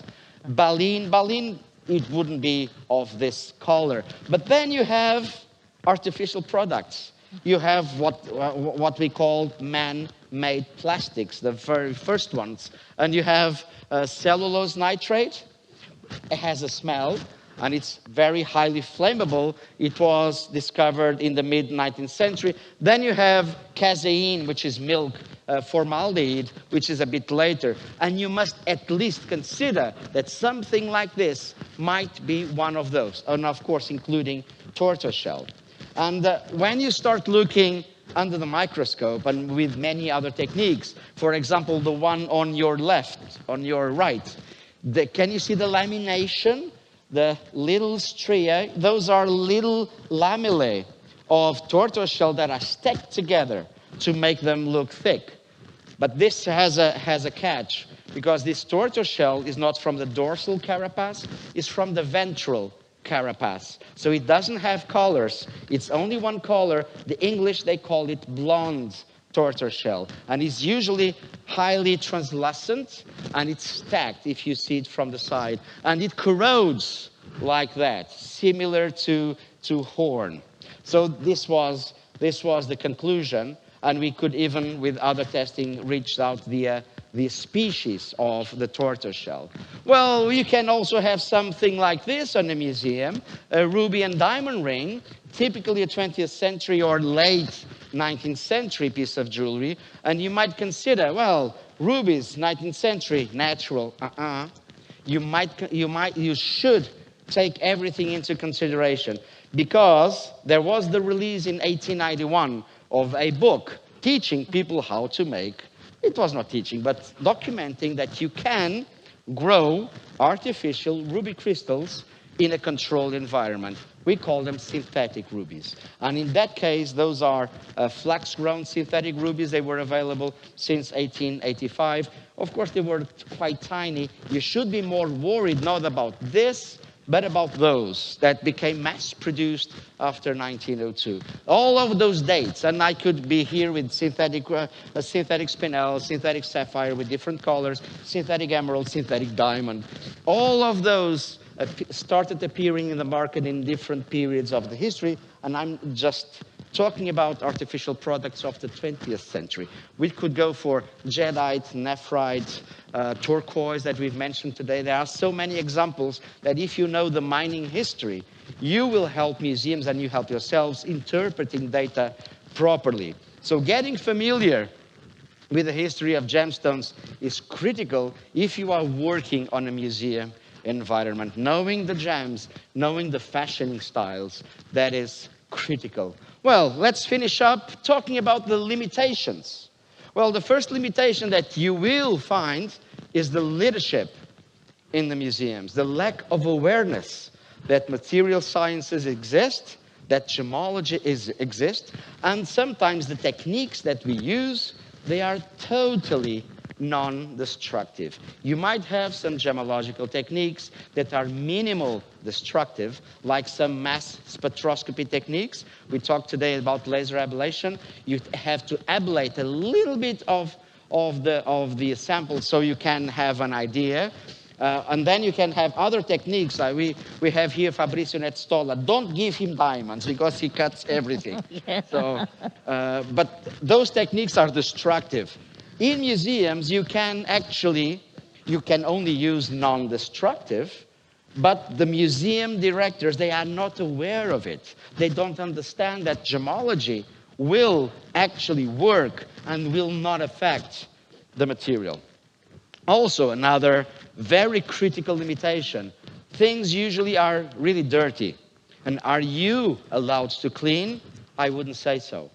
If they are pieces of historical heritage, you should convince the museum leadership to hire a conservation team and to do it properly for the metals, for the settings, and of course for the gem materials, whether they are pearls that are very delicate, whether they are diamonds that are quite resistant to scratches, or if they are nephrite jade that you can blow them and they will never break, like some politicians.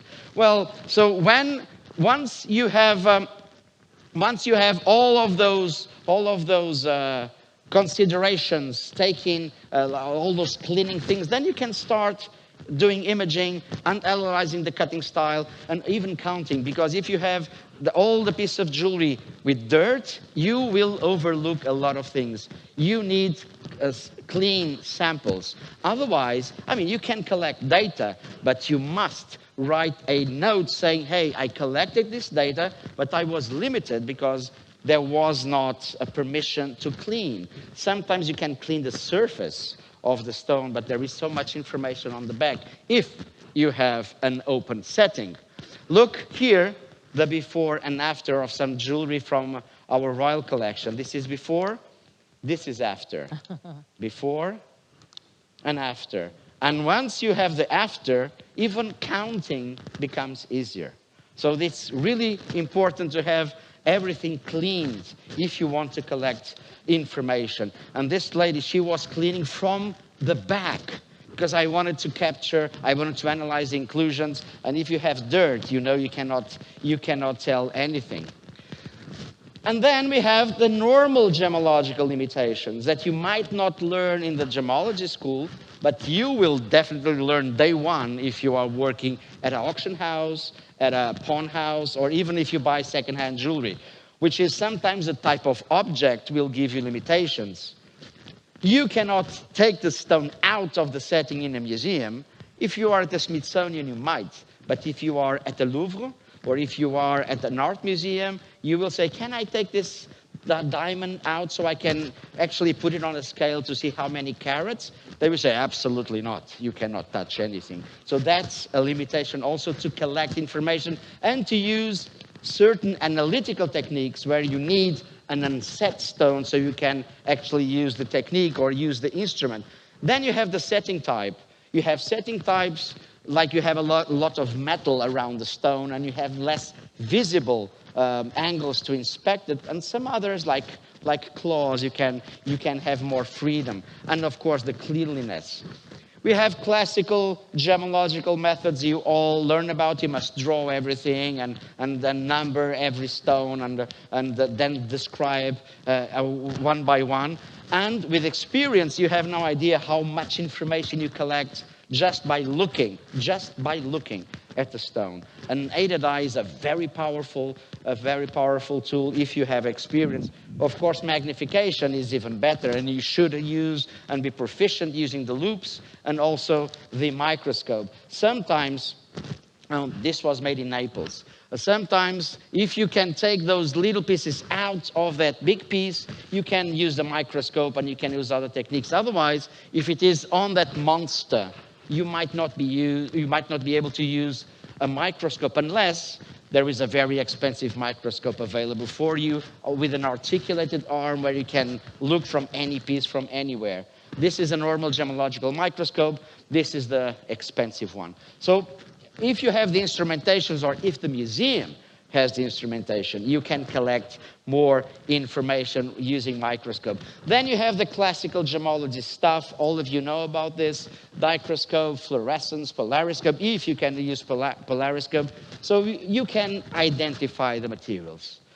But if you want to go into the origin determination, and if you wish to pursue the path of color authenticity, to know if there is any evidence of treatments, for example, you should need the access to other instrumentation, and you need advanced analytical techniques that you might not be able to use in a museum, especially with set stones. So if you have all of those spectroscopic methods out there, you might not have those instruments. You might not be able to carry those instruments to the museum, or the museum will not allow you to take the piece into the lab so it can be tested outside the premises of the museum. Or sometimes the size of the piece of jewelry or the type of setting will not allow the use of some of those techniques, or you don't have a sample holder that can be adapted to that kind of particular situation.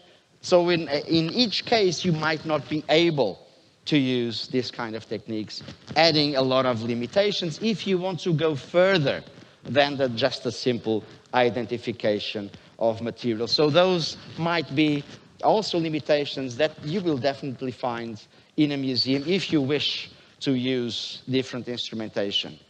Well, in conclusion, ladies and gentlemen, studying gems in a museum is a critical activity that is so important for the museums themselves and for their mission in communicating art and culture and science to the publics. And we Gemmologists, we have a role to play, knocking at the door of those museums and trying to inspire them into letting them use gemmology techniques, more classical, more advanced, whatever they may exist, even if they are very modern thinkers, taking out the gems of an historical piece and do all the analytical techniques that you have available. So gemmology is important in museums, and storytelling with cultural heritage pieces, it's, I think, one of the opportunities that our trade needs to embrace today. Thank you very much indeed. Grazie. Thank you, Rui. Well, and speaking also on behalf of our institute, we've always been involved in analyzing pieces from museums, starting from the Iron Crown at the museum in Monza, up to characterizing gems and jewels found in Pompeii, at the Pompeii excavations. So certainly it is very emotional to be able to touch jewels which belong to the past. And as you said, apart from basic gemmological techniques, we are now supported by universities with portable instruments, XR, portable XR, etc., in order to be able to do things properly. Well, think of the artistic heritage which is present in Italy. If one museum would open up the door to gemmologists, well, we would really have all gemmologists working, and all gemmologists could really focus on the identification of gemmological material. Well, we moved from the past to the future of gemmology, and we heard about the master course on advanced gemmology. Well, I closed the meeting. I thank all the speakers. And apart from thanking the speakers, I would like to thank all the people that in these 40 years have contributed to our association. Well, we often say that we need young people who stimulate the association. Now we have a new board of directors, and as many of us do not know the members of the board of directors. If you agree, Mr. President, I would like to call them here to the stage so that they are a reference for gemmologists who are spread throughout Italy and who should have a reference person in their regions. So I kindly ask the members of the board to come over to the stage and introduce yourselves. Paola, Anna, Alberto. Well, you're gemmologists, but perhaps you carry out other activities. You may sell diamonds, or you are technicians, retailers. Qualcuno dice questa me la paghi. Angelo. Angelo?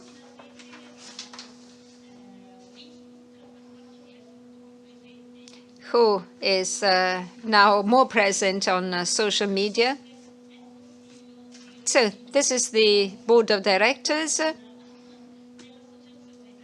of the Associazione Italiana Gemmologi, Italian Association of Gemmologists. Thank you all. What is a celebration without a cup of wine? So, a glass of wine, sorry. So, out of this theater, we can have a glass of wine together. So thank you so much.